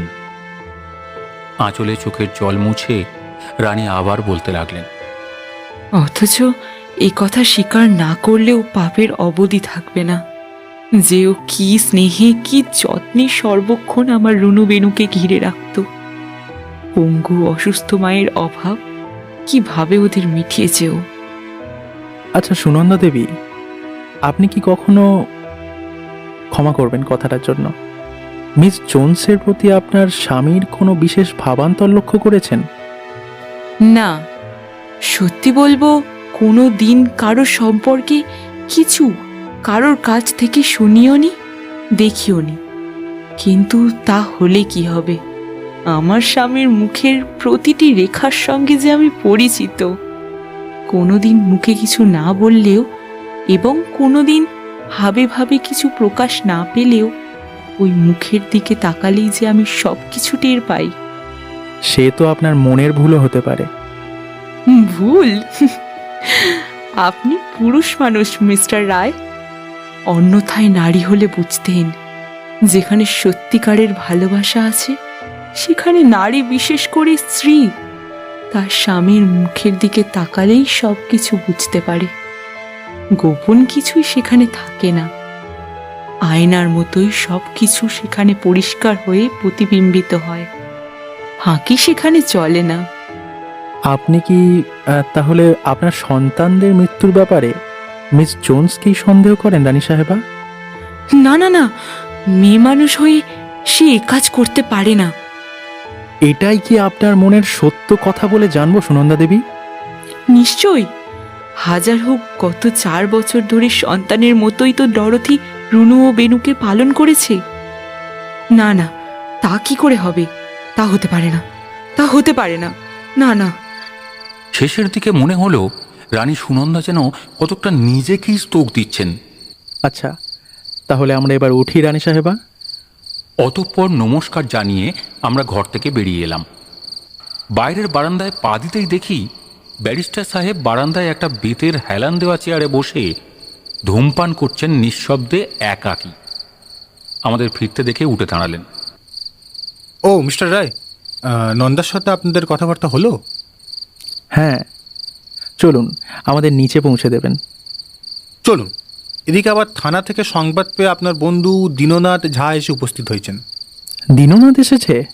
চলুন চলুন। চেহারায়, আদব কায়দায় ও কথাবার্তায় শ্রীযুক্ত দীননাথ ঝা একেবারে পুরোপুরি একজন আদি ও অকৃত্রিম পুলিশ অফিসার। মোটা সোটা ভারিক্কি প্যাটার্নের মেদবহুল চেহারা এবং ওষ্ঠপরি একজোড়া পুরনো পুরুষ্ট গোঁফই নয়, কানে রোম প্রাচুর্য দেখলেই বোঝা যায় দেহ রোমের অভাব নেই। ছোট ছোট খুদে গোল গোল চোখ, অত্যাধিক ধূমপানের ফলে পুরো ওষ্ঠযুগল কালি বর্ণ ধারণ করেছে এবং তার মধ্যে মধ্যে লিউকোডার্মার সাদা সাদা দাগ। নাকটা একটু ভোঁতা, দৃঢ়বদ্ধ চৌকো চোয়াল। আমাদের ঘরে ঢুকতে দেখেই সোল্লাসে আহ্বান জানালেন দীননাথ ঝা। কিরিটে যে কেমন আছিস? ভালো। তারপর তোর কি সংবাদ বল? এই কেটে যাচ্ছে একরকম, শালার পুলিশের চাকরির মুখে ঝাঁটা মার। তা একে তো ঠিক চিনতে পারছি না। আমার বন্ধু সুব্রত। নমস্কার সুব্রত বাবু। হে, মনে কিছু করবেন না যেন আমার কথাবার্তা শুনে। হাসতে হাসতে জবাব দিলাম, না না, কি আর মনে করব। কিরিটির স্কুল জীবনের সবটাই ও কলেজে বিএসসি পর্যন্ত দীননাথ সহাধ্যায়ী ছিল। বিএসসি পাশ করে মামার জোরে পুলিশ লাইনে ঢুকে পড়ে দীননাথ। যাই হোক, প্রাথমিক আলাপাদি সমাপ্ত হবার পর দীননাথ কিরিটিকে বললেন, যাক, এবার আসল কথায় আসা যাক। এদের সঙ্গে আলাপ পরিচয় হলো? হ্যাঁ, প্রাথমিকটা হয়েছে, মোটামুটি ব্যাপারটা জানলাম। এখন তোর মুখে সবটা শুনতে চাই। There is nothing much to add. আগাগোড়া ব্যাপারটা একটা প্রকাণ্ড রহস্য। জানিস তো আমার কি খুঁতখুঁতে মন। পুঙ্খানুপুঙ্খরূপে সব দেখেছি, সব খোঁজ নিয়েছি। যদিও বুঝতে পারছি একেবারে পরিষ্কারভাবে এটা একটা ডেলিভারেড মার্ডার কেস, তবু যেন কোনো কাউকে ধরতে বা ছুঁতে পারছি না। বাড়ির প্রত্যেকেরই অ্যালিবাই আছে। জব্বর মার্ডার কেস বাবা। কিভাবে যে প্রয়োজন করলো ব্যাপারটা যেন সমস্ত বুদ্ধির অগোচর। আর বিষও জোগাড় করেছে বটে মোক্ষম, একেবারে নাইট্রোবেনজিন। পেলেই বা কোথায়, কিভাবেই যে শরীরে প্রবেশ করালে, আগা গোড়া সবটাই যেন একটা মিস্ট্রি। স্টমাক কন্টেন্টের অ্যানালিসিস করা হয়েছিল? সেখানেও ঢুঁড়ু। রোগের দুদিন যখন বাড়াবাড়ি, তখন তো স্রেফ লিকুইড ডায়েট ছিল। So nothing abnormal detected in the stomach content. কেবল রক্তে ও টিস্যুতে নাইট্রোবেনজিনের অ্যাবজর্পশনের সাইন পাওয়া যেতেই বোঝা গেল it's a case of nitrobenzene poisoning. শরীরে কোনো ক্ষতচিহ্ন বা স্কার বা অ্যাব্রেশন ছিল? কিচ্ছু না, কিচ্ছু না। তবে আর বলছি কি বাবা, স্রেফ একেবারে গোলক ধাঁধায় ফেলেছে রে। এই দেখ না, মৃতদেহের 8-10টা ফটোগ্রাফ পর্যন্ত রেখে দিয়েছি। ছি ছি। পকেট থেকে একটা খাম বের করে এগিয়ে দিলেন কিরিটির দিকে দীননাথ ঝা, কথা বলতে বলতে আগ্রহ সহকারে। খামটা হাতে নিয়ে খামের ভিতর থেকে কিরিটি টেনে বের করলো 8-10টা পোস্টকার্ড সাইজের ফটো। কে তুলেছে রে এই ফটো দিনু? কে আবার? এই শর্মা। একটার পর একটা ফটোগুলো হাতে নিয়ে নানাভাবে ঘুরিয়ে ফিরিয়ে তীক্ষ্ণ সজাগ দৃষ্টিতে পর্যবেক্ষণ করে কিরিটি বেশ কিছুক্ষণ ধরে। তারপরেই ওর মধ্যে একটা ফটো আরও মনোযোগ সহকারে চোখের সামনে দেখতে দেখতে বলল, ফটো তুলতে শিখেছিস দেখছি। পায়ের পাতার মার্জিনে চওড়া ওটা কিসের দাগ পড়েছে রে দিনু? যদিও দাগটা খুব ফেইন্ট মনে হচ্ছে, জাস্ট লাইক এ শেড। কই দেখি। এই দেখ। কিরিটি ফটোটা এগিয়ে ধরে দীননাথের সামনে নির্দিষ্ট জায়গায় আঙুল দিয়ে দেখালো। মনে পড়েছে। পায়ে আলতার পরবার মতো দুই কুমারেরই পায়ের পাতার মার্জিনে ও আঙুলের উপরে একটা করে ব্রাউন রঙের দাগ ছিল। গায়ের রং খুব ফর্সা থাকায় খুব আবছা ছিল। যদিও আমার ক্যামেরা লেন্সটা খুব পাওয়ারফুল থাকায় সেটাও দেখছি উঠেছে। পায়ের পাতার মার্জিনে ও আঙুলের ওপরে ব্রাউন রঙের একটা ছোপ। কতকটা যেন নিজের মনে মনেই কিরিটি এই কথাগুলো বলে চিন্তার মধ্যে ডুব দেয়। এই ফটোগুলো আপাতত আমার কাছে থাক, বুঝলি? আপত্তি আছে নাকি তোর? আপত্তি বিন্দু মাত্র নয়। আরে তোর জন্যই তো ফটোগুলো তুলে রেখেছি। এখন বল তোর জবানিতে কেসটা সম্পর্কে ইন ডিটেলস। তোকে তো আগেই বলেছি কিরিটি, কুমারদের মৃত্যুর ব্যাপারটা যেমন আকস্মিক তেমনি মিস্টিরিয়াস। মাত্র দিন 2-3 ভুগে ছেলে দুটো গ্র্যাজুয়ালি একটু সিং করে যেন মারা গেল। রোগী দেখে এখানকার ডাক্তার ও গৌহাটির সিভিল সার্জন তো ধরতেই পারলে না কী কারণে ওই ধরনের সাইন সিমটম হচ্ছে। এদিকে কলকাতা থেকে ডাক্তার স্যান্যাল এসে পৌঁছবার পূর্বেই সব শেষ হয়ে গেল এবং ডাক্তার স্যান্যালই মৃতদেহ দেখে ফার্স্ট সাসপেক্টেড সাম ফাউল প্লে পড়ল আমার ডাক। আমি এখানে এসে প্রথমেই এখানকার সব লোকগুলোর একটা সার্ভে করে ফেললাম হত্যাকারীর লিস্টে তাদের মধ্যে কারা কারা পড়তে পারে এই বিষয়ে। 1 নম্বর মিস ডরোথি জোন্স, 2 নম্বর কুমারদের পুরাতন ভৃত্য মানিকলাল, নাম্বার 3 ওদের দাইমা নলিনী, যদিও ফারফেচেড, নাম্বার 4 ওদের গার্জেন টিউটর ধরণীধর। তারপরই ভাবলাম হত্যা যে করবে তার নিশ্চয়ই কিছু না কিছু মোটিভ অর্থাৎ উদ্দেশ্য থাকবে। অতএব এক্ষেত্রে কার কি মোটিভ থাকতে পারে? নেক্সট স্টেপে এলাম জবানবন্দি। Now read this file. এর মধ্যেই সকলের জবানবন্দি পাবি। বলতে বলতে সামনের টেবিলের উপরে লাল ফিতে বাঁধা একটা ফাইল তুলে কিরিটির দিকে এগিয়ে দিলেন দীননাথ ঝা। জবানবন্দি দেখা গেল প্রত্যেকেরই নেওয়া হয়েছে, বাড়ির কেউই বাদ যায়নি। প্রথমে রাজা টিকেন্দ্রজিতের জবানবন্দি। কিরিটি উল্টে গেল একবার মাত্র চোখ বুলিয়ে, বিশেষ কিছু গ্রহণযোগ্য তার মধ্যে নেই। তারপরই রানী সুনন্দা দেবীর জবানবন্দি।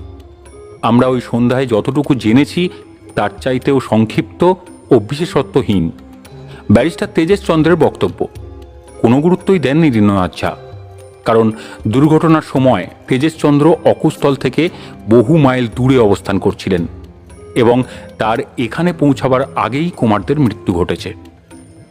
এরপরই জবানবন্দি নেওয়া হয়েছে দাইমা নলিনীর। বয়স প্রায় ৩৫ এবং কুমারদের জন্মের সময় থেকেই প্রায় এই রাজবাড়িতে আছেন। নলিনী এদেশীয় মেয়ে নয়, পাহাড়ি মেয়ে। দার্জিলিংয়ের দিকে তার বাড়ি। তার মা আসামের একটি স্টেটে কামিনের কাজ করত, আর সেখানেই কাজ করতে করতে চা বাগানের ছোট সাহেবের নজরে পড়ে যায় এবং তারই ফলে হয় নলিনীর জন্ম। এই হলো নলিনীর জন্ম পরিচয়।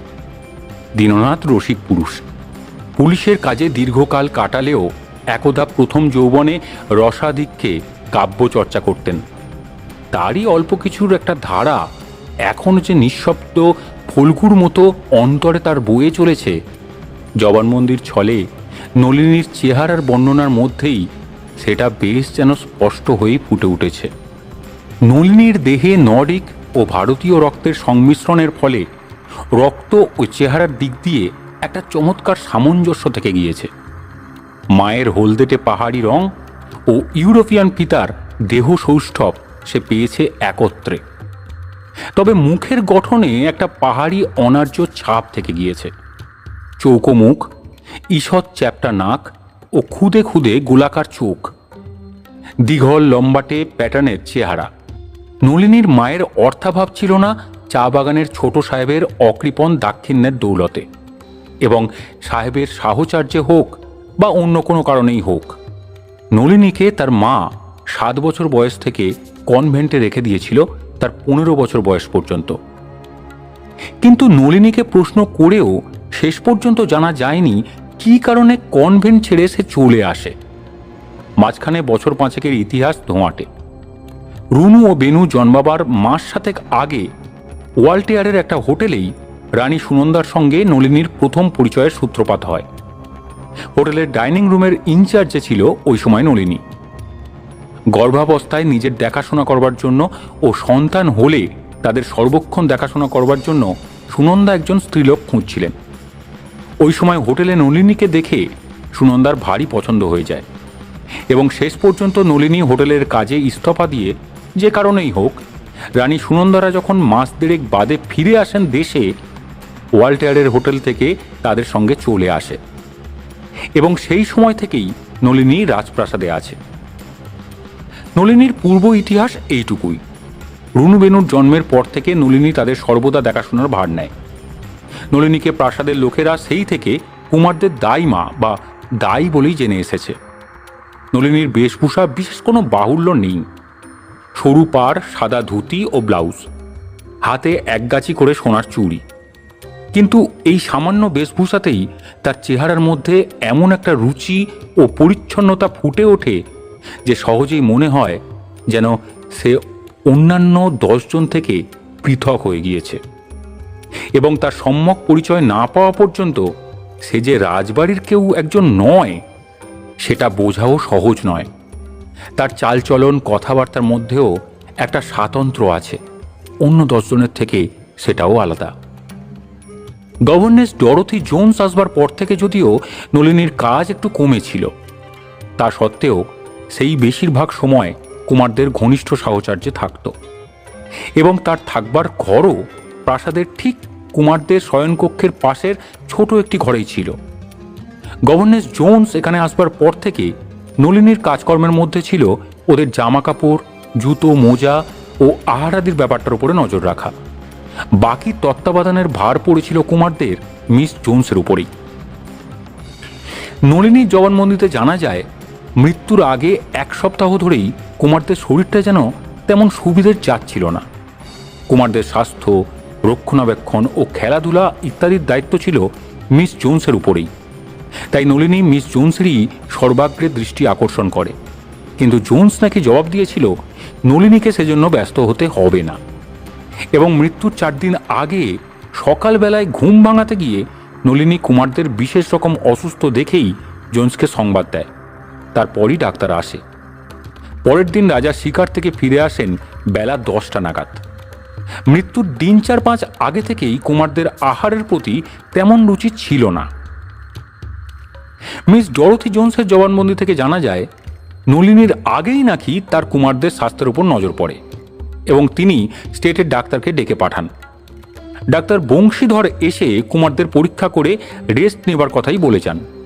পরে মৃত্যুর 3 দিন আগে যখন কুমারদের সকালের দিক থেকেই শরীর ক্রমে নীল হয়ে আসতে থাকে, বমি বমি ভাব ও শ্বাস প্রশ্বাসের কষ্ট হতে শুরু করে, তখন নিজে পরীক্ষা করে বিশেষ কিছু না বুঝতে পারায় গৌহাটির সিভিল সার্জনকে সংবাদ দেন। কিন্তু সিভিল সার্জনও এসে বিশেষ কোনো সুবিধা করতে পারে না। অসুস্থ হওয়ার আগের দিনও বিকেল পর্যন্ত তারা মোটামুটি সুস্থই ছিল। বিকেলের রুটিন মাফিক নিয়মিত বেড়াতে বের হয়। রাত্রে অবশ্য পড়াশোনা করে না, সামান্য কিছু খেয়েই বিছানায় শুতে যায়। ভৃত্য মানিকলালের জবানবন্দি থেকেও বিশেষ কোনো সংবাদ পাওয়া যায়নি। অসুস্থ হওয়ার পর থেকে যদিও মানিকলাল ঘরের আশেপাশেই ছিল, তাকে ঘরে প্রবেশ করতে দেওয়া হয়নি।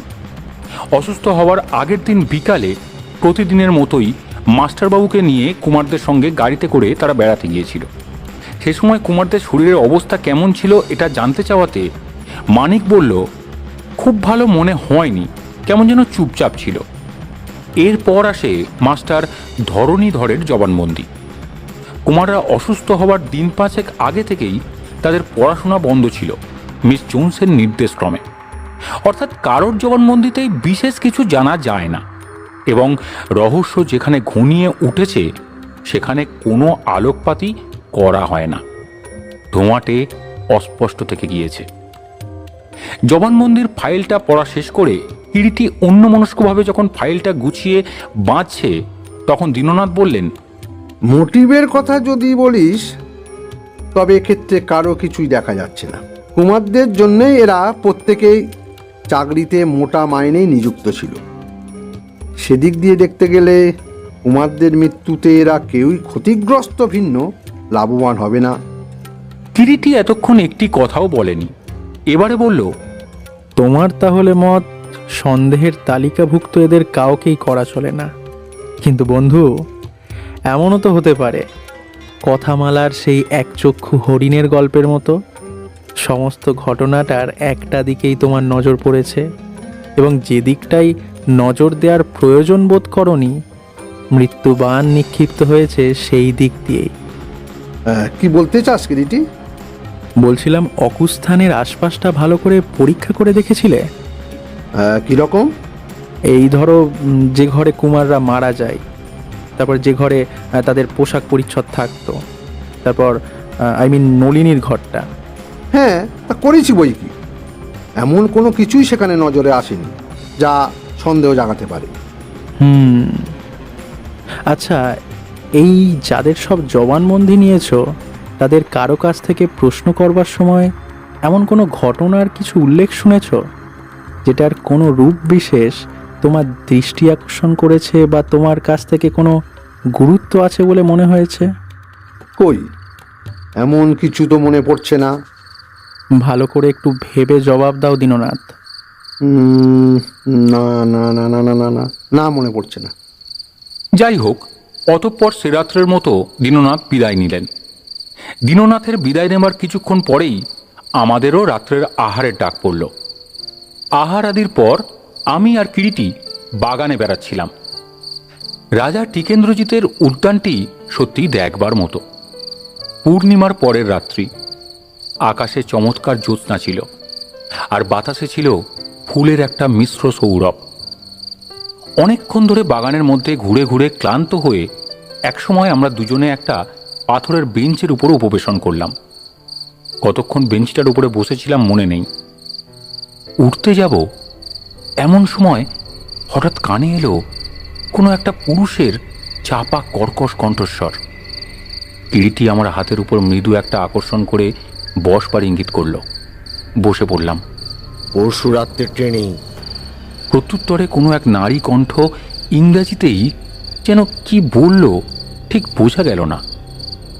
আবার পুরুষ কণ্ঠে শোনা গেল, দ্যাটস অ্যাবসার্ড। এবারেও নারী কণ্ঠের জবাবটা শোনা গেল না, অস্পষ্ট, ক্ষীণ। এরপর ক্ষীণ একটা পদশব্দ পাওয়া গেল। বোঝা গেল কেউ হেঁটে চলে গেল। আমরা কিন্তু বসেই রইলাম। আর কোনো শব্দ শোনা যাচ্ছে না।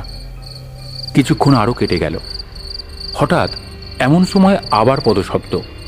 সামনের দিকে তাকাতেই এবারে স্পষ্ট দেখা গেল দীর্ঘকায় এক নারী মূর্তি এই দিকেই আসছে, এবং চাঁদের আলোয় স্পষ্ট এবারে চিনতে এতটুকুও আমাদের কষ্ট হলো না। মিস ডরোথি জোন্স একটা ঝোপের পাশ দিয়ে বেরিয়ে আসছে ধীর পদবিক্ষেপে। গায়ে একটা সাদা পাতলা স্লিপিং গাউন। আমরা যে বেঞ্চের উপর বসেছিলাম তার পাশ দিয়ে অন্দরে যাবার পথ। নিঃশব্দে মাথা নিচু করে হেঁটে আসছে মিস জোন্স, বেশ যেন একটু অন্যমনস্ক। আমাদের কাছাকাছি এসে চোখ তুলতেই হঠাৎ মিস জোন্সের সঙ্গে আমাদের একেবারে চোখাচোখি হয়ে গেল। কে? তারপরই বোধ হয় আমাদের চিনতে পেরে বলল, ও আপনারা? আর দ্বিতীয় কোনো বাক্য ব্যয় না করে মিস জোন্স এগিয়ে যাচ্ছিল, কিন্তু কিরিটি বাধা দিয়ে ডাকল, just a minute please Miss Jones, if you don't mind. যদি কিছু মনে না করেন তো আপনার সঙ্গে দু একটা কথা ছিল। বলুন। বসুন না। মিস জোন্স বসলো বেঞ্চের উপরে। আমরাও পাশাপাশি বসলাম। আপনি নিশ্চয়ই শুনে থাকবেন কেন রাজা সাহেব এখানে আমাদেরকে ডেকে এনেছেন। জানি। ভেবেছিলাম কাল প্রত্যুষেই আপনার সঙ্গে আলাপ করব, কিন্তু সুযোগ যখন মিলেই গেল ভাবলাম আলাপটা সেরেই নিই। যদিও সময়টা খুব প্রশস্ত নয়। তাতে কি, বলুন কি বলতে চান। রাত 12টার আগে সাধারণত আমার ঘুম আসে না, তাই রাত্রে ঘুমের আগে বাগানে খানিকক্ষণ ঘুরে বেড়াই। আচ্ছা, রানী সুনন্দা দেবীকে তো আপনি অনেক দিন ধরেই দেখছেন, তার সম্পর্কে আপনার মতামত কি মিস জোন্স? আপনি বুদ্ধিমান ব্যক্তি মিস্টার রায়, এবং রানীর সঙ্গে যখন আপনার আলাপ হয়েছে নিশ্চয়ই বুঝতে পেরেছেন তিনি আমাকে বিশেষ প্রীতির চোখে দেখেন না। ঠিক এই ধরনের জবাবটা যেন আমরা প্রত্যাশা করিনি। তাই এরপর কিরিটির প্রশ্নটা কোন পথে এগোবে বুঝতে পারছিলাম না। কেন বলুন তো? যদিও সেই রকম আমাদেরও মনে হয় তার কথাবার্তায়। বোধহয় জেলাসি। জেলাসি? হ্যাঁ, তাছাড়া আর কি বলুন। তিনি অসুস্থ হয়ে শয্যায় শুয়ে আছেন। এ সময় স্ত্রীলোক হলে বুঝতেন স্ত্রীর মনে এটা একটা খুব স্বাভাবিক ব্যাপার। যে কোনো স্ত্রী তার স্বামীর আশেপাশে কোনো স্ত্রীলোককে দেখলে সেই স্ত্রীলোকের উপর হিংসা জন্মায়। কেবল কি তাই বলেই আপনার মনে হয় মিস জোন্স? আর কি কোনোই কারণ নেই? আমার তো অন্তত সেরকমই মনে হয়। আচ্ছা, রাজা টিকেন্দ্রজিৎকে আপনার কি রকম মনে হয়? একেবারে পারফেক্ট জেন্টলম্যান। অমন শিক্ষিত, ভদ্র, রুচিসম্পন্ন লোক সাধারণত বড় একটা চোখেই পড়ে না। কুমারদের মৃত্যুর ব্যাপারটা আপনার কি মনে হয়? সকলেই তো বলছে দেয়ার ইজ সামথিং রং। আমি আপনার কথাই জিজ্ঞাসা করলাম। ব্যাপারটা যেমন শকিং তেমনই দুঃখের আমার ক্ষেত্রে। ও সম্পর্কে কোনো কিছু আমাকে না জিজ্ঞেস করলেই বাধিত হব মিস্টার রায়। হঠাৎ এবারে কিরিটি প্রশ্ন করে, আচ্ছা, এখান থেকে কলকাতায় ফেরবার লাস্ট ট্রেনটা রাত্রে কটায় ছাড়ে বলতে পারেন? কিরিটির প্রশ্নে চমকে মুখ তুলে তাকালো মিস জোন্স তার মুখের দিকে, এবং ধীর শান্ত কণ্ঠে জবাব দিল ছোট্ট একটি মাত্র শব্দে, না। একটু আগে আপনি কার সঙ্গে কথা বলছিলেন ওই ঝোপের ধারে? আমি? কি বলছেন আপনি? মিস জোন্সের কণ্ঠস্বরে বিস্ময় যেন অত্যন্ত স্পষ্ট হয়ে প্রকাশ পায়। ঠিকই বলছি। কিন্তু আমি তো কারোর সঙ্গেই কথা বলিনি। আপনি বোধহয় ভুল শুনেছেন। If you don't mind. ভুল? হ্যাঁ, আমি তো কারোর সাথে কথা বলিনি। তবে বোধহয় সোনারই ভুল হয়েছে আমার। অতঃপর কিরিটি যেন কিছুক্ষণ কি ভাবে মনে মনে। তারপর হঠাৎ আবার কিরিটি একটু থেমে প্রশ্ন করে, আপনি তো কুমারদের গভর্নেস ছিলেন, তারা মারা গিয়েছে, এখনো যাননি কেন? আশা করি ও প্রশ্নের আপনার কোনো অধিকার নেই। এই কথাটা আপনি কিন্তু ভুলবেন না। আচ্ছা, গুড নাইট। এই কথা বলে আর দ্বিতীয় বাক্য উচ্চারণ না করে মিস জোন্স স্থান ত্যাগ করল। পরের দিন প্রত্যুষে ব্যারিস্টার সাহেবের সঙ্গেই আমরা কুমারদের ঘর দেখতে গেলাম। ধনীর দুলালদের মানুষ হবার জন্য এবং তাদের সুখ ও স্বাচ্ছন্দ্যের জন্য যা যা প্রয়োজন দেখলাম, তার কোনো কিছুই অভাব সেখানে নেই। শয়ন ঘর, পড়ার ঘর, লাইব্রেরি ও সর্বশেষে সাজ পোশাকের ঘরে আমরা প্রবেশ করলাম। একটা কাঁচের আলমারির মধ্যে থরে থরে সব পোশাক পরিচ্ছদ সাজানো এবং একটা র্যাকের উপরে সারি সারি অন্তত 10 জোড়া জুতো। আমাদের সঙ্গে সঙ্গে মানিক, নলিনী দুজনেই যদিও ছিল, নলিনী কিন্তু সব দেখিয়ে শুনিয়ে দিচ্ছিল। হঠাৎ মানিকের কণ্ঠস্বরে আমি ও কিরিটি দুজনেই চমকে উঠলাম। এ কি, কুমারদের 2 জোড়া জুতো দেখছি না যে? কি বলছো মানিক? হ্যাঁ, এই দেখুন না, সেদিন যে জুতো পরে কুমাররা বেড়াতে গিয়েছিলেন সেই লাল জুতো জোড়াই তো দেখছি না। অথচ আমি নিজে পরশু ওইখানেই দেখেছিলাম। রাজা বাহাদুর বলেছেন তাদের কোনো কিছু যেন খোয়া না যায়। লাল জুতো? হ্যাঁ রাইমা, সেই যে লাল রঙের জুতো দাদাবাবুরা পরতে সবচাইতে বেশি ভালোবাসতো, আপনি তো কিনে দিয়েছিলেন তাদের। সত্যিই তো, সেই জুতো দুজোড়া গেল কোথায়? কিন্তু কোথায় আবার যাবে, দেখো কোথাও আছে নিশ্চয়ই। কিন্তু অনেক খোঁজাখুঁজি করেও মানিক বর্ণিত জুতো জোড়া পাওয়া গেল না।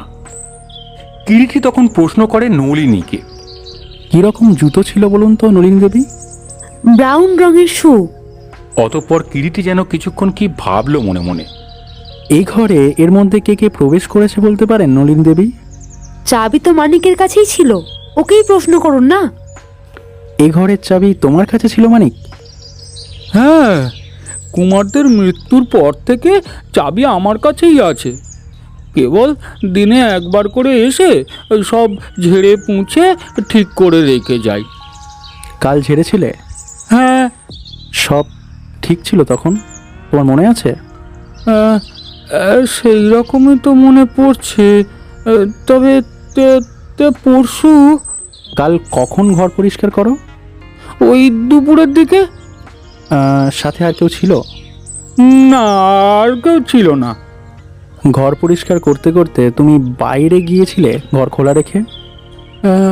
হ্যাঁ, ওই মামাবাবু ডেকেছিলেন, তাই একবার বাইরে গিয়েছিলাম।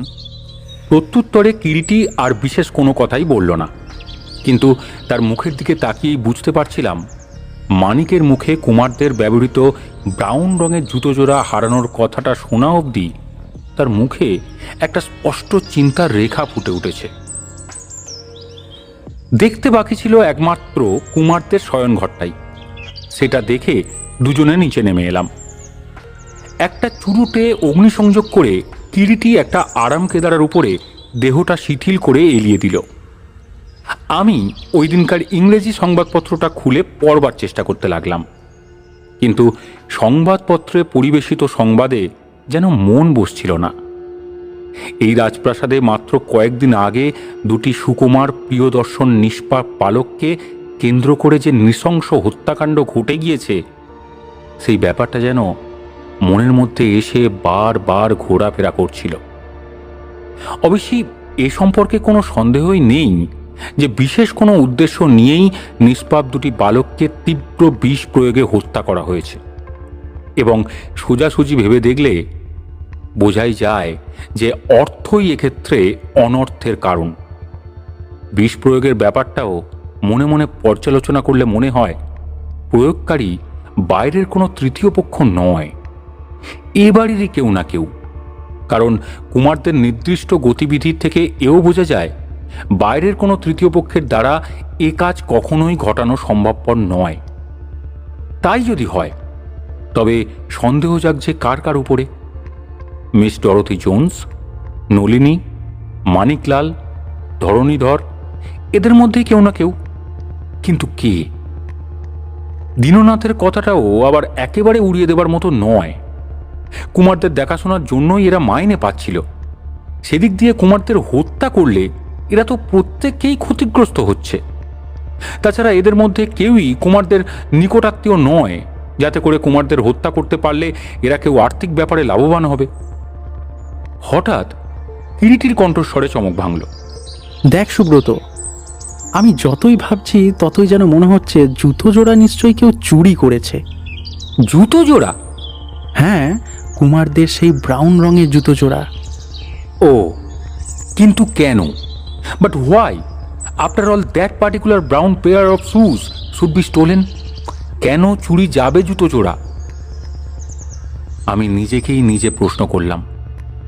জুতো জোড়ার ব্যাপারটা এতক্ষণ মনেই ছিল না। কিরিটির কথায় যেন আবার নতুন করে মনে পড়ল। ভেবে দেখ, কুমারদের ব্যবহারের সব কয় জোড়া জুতোই রইল, কেবল চুরি গেল সেই জোড়া যে জোড়া তারা মৃত্যুর আগে শেষবার পায়ে দিয়েছিল। তুই কি? কথাটা আমাকে শেষ করতে না দিয়েই কিরিটি বলে উঠল, নিশ্চয়ই এই হত্যা ব্যাপারের মিসিং লিঙ্ক ওই জুতোর মধ্যে আছে, if I am not wrong. যদি আমার অনুমান ভুল না হয়ে থাকে। তোর অনুমানই যদি ঠিক হয় তো কে আর চুরি করবে? এ বাড়িরই কেউ করেছে। তা তো নিশ্চয়ই। রাজা সাহেব থেকে শুরু করে ব্যারিস্টার সাহেব, নলিনী, মিস জোন্স, মানিকলাল, এদের মধ্যে কেউ জুতো জোড়া হাতিয়েছে। হঠাৎ যেন চমকে উঠলাম কিরিটির কথায়। তবে কি কিরিটি হত্যাকারীকে ধরতে পেরেছে? প্রশ্ন করলাম, বুঝতে পেরেছিস নাকি ডেফিনেটলি কিছু? না বন্ধু, জুতোর প্রবলেম সলভ না হওয়া পর্যন্ত এগোতে পারছি না, কেবলই হোঁচট খাচ্ছি।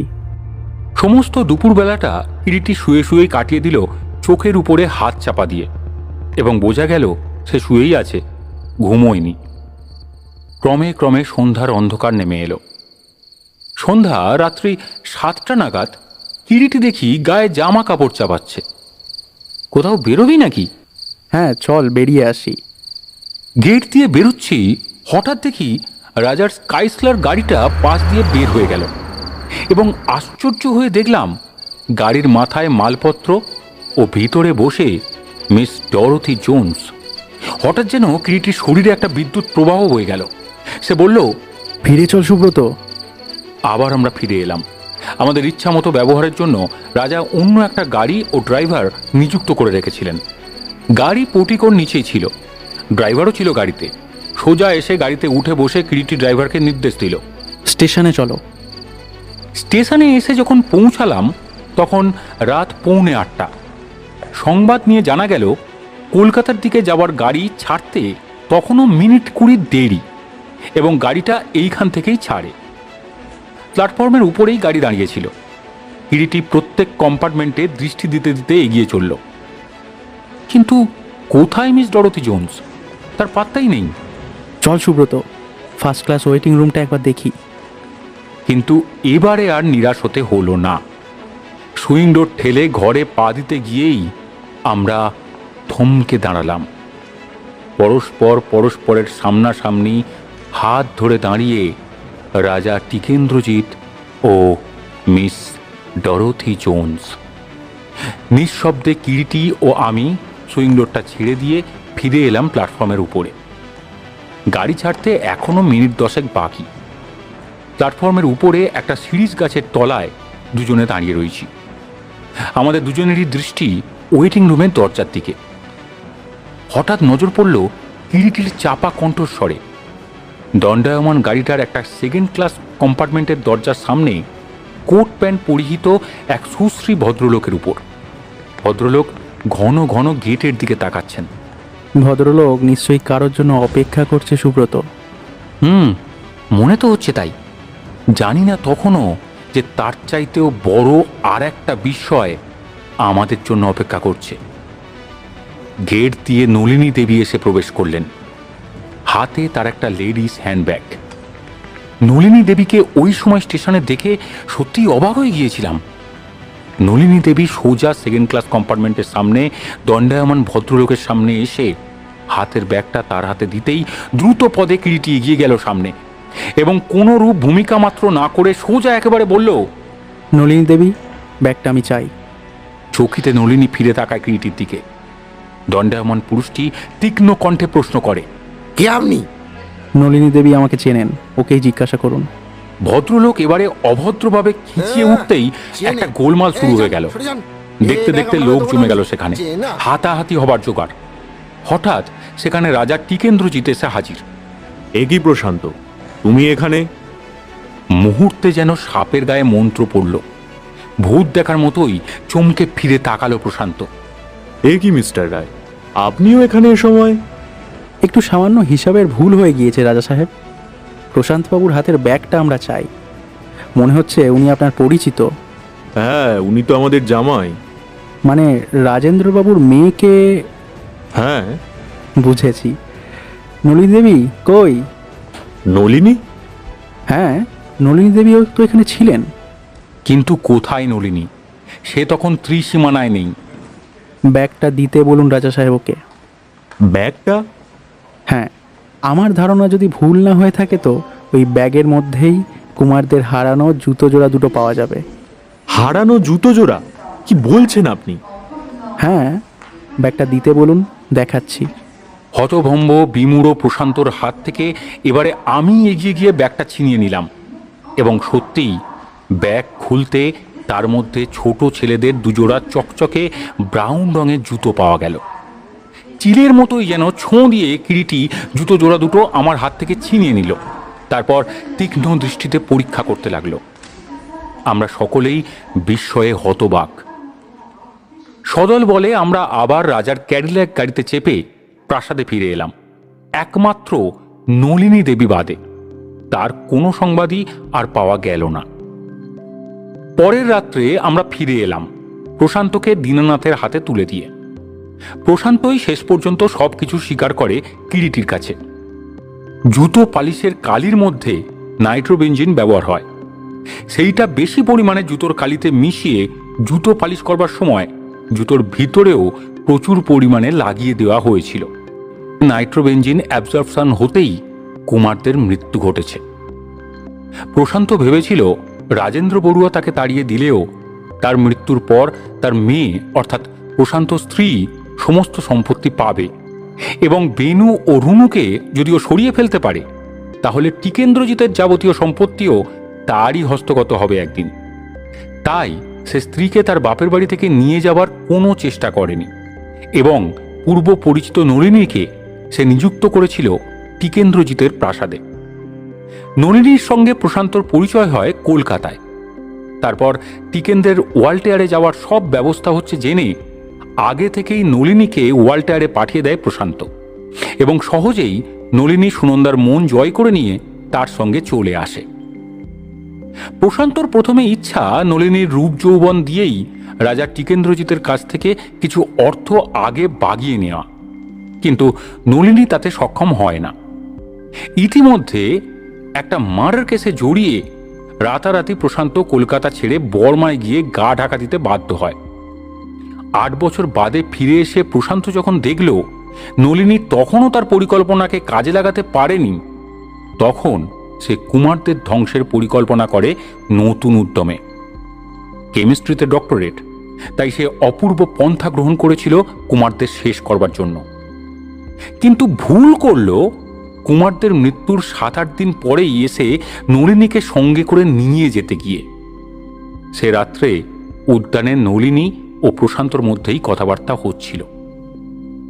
কিরিটির প্রথম সন্দেহ হয় ফটোতে কুমারদের পায়ে আলতা পরার মতো একটা সেট দেখে।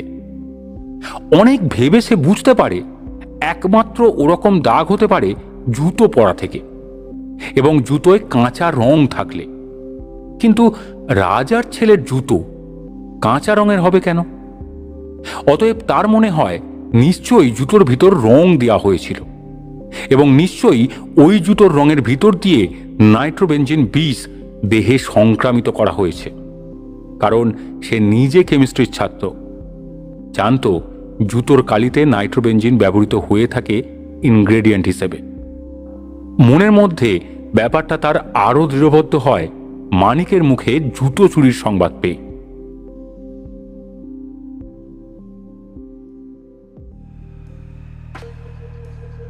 এতক্ষণ শুনছিলেন মৃত্যু বিষ।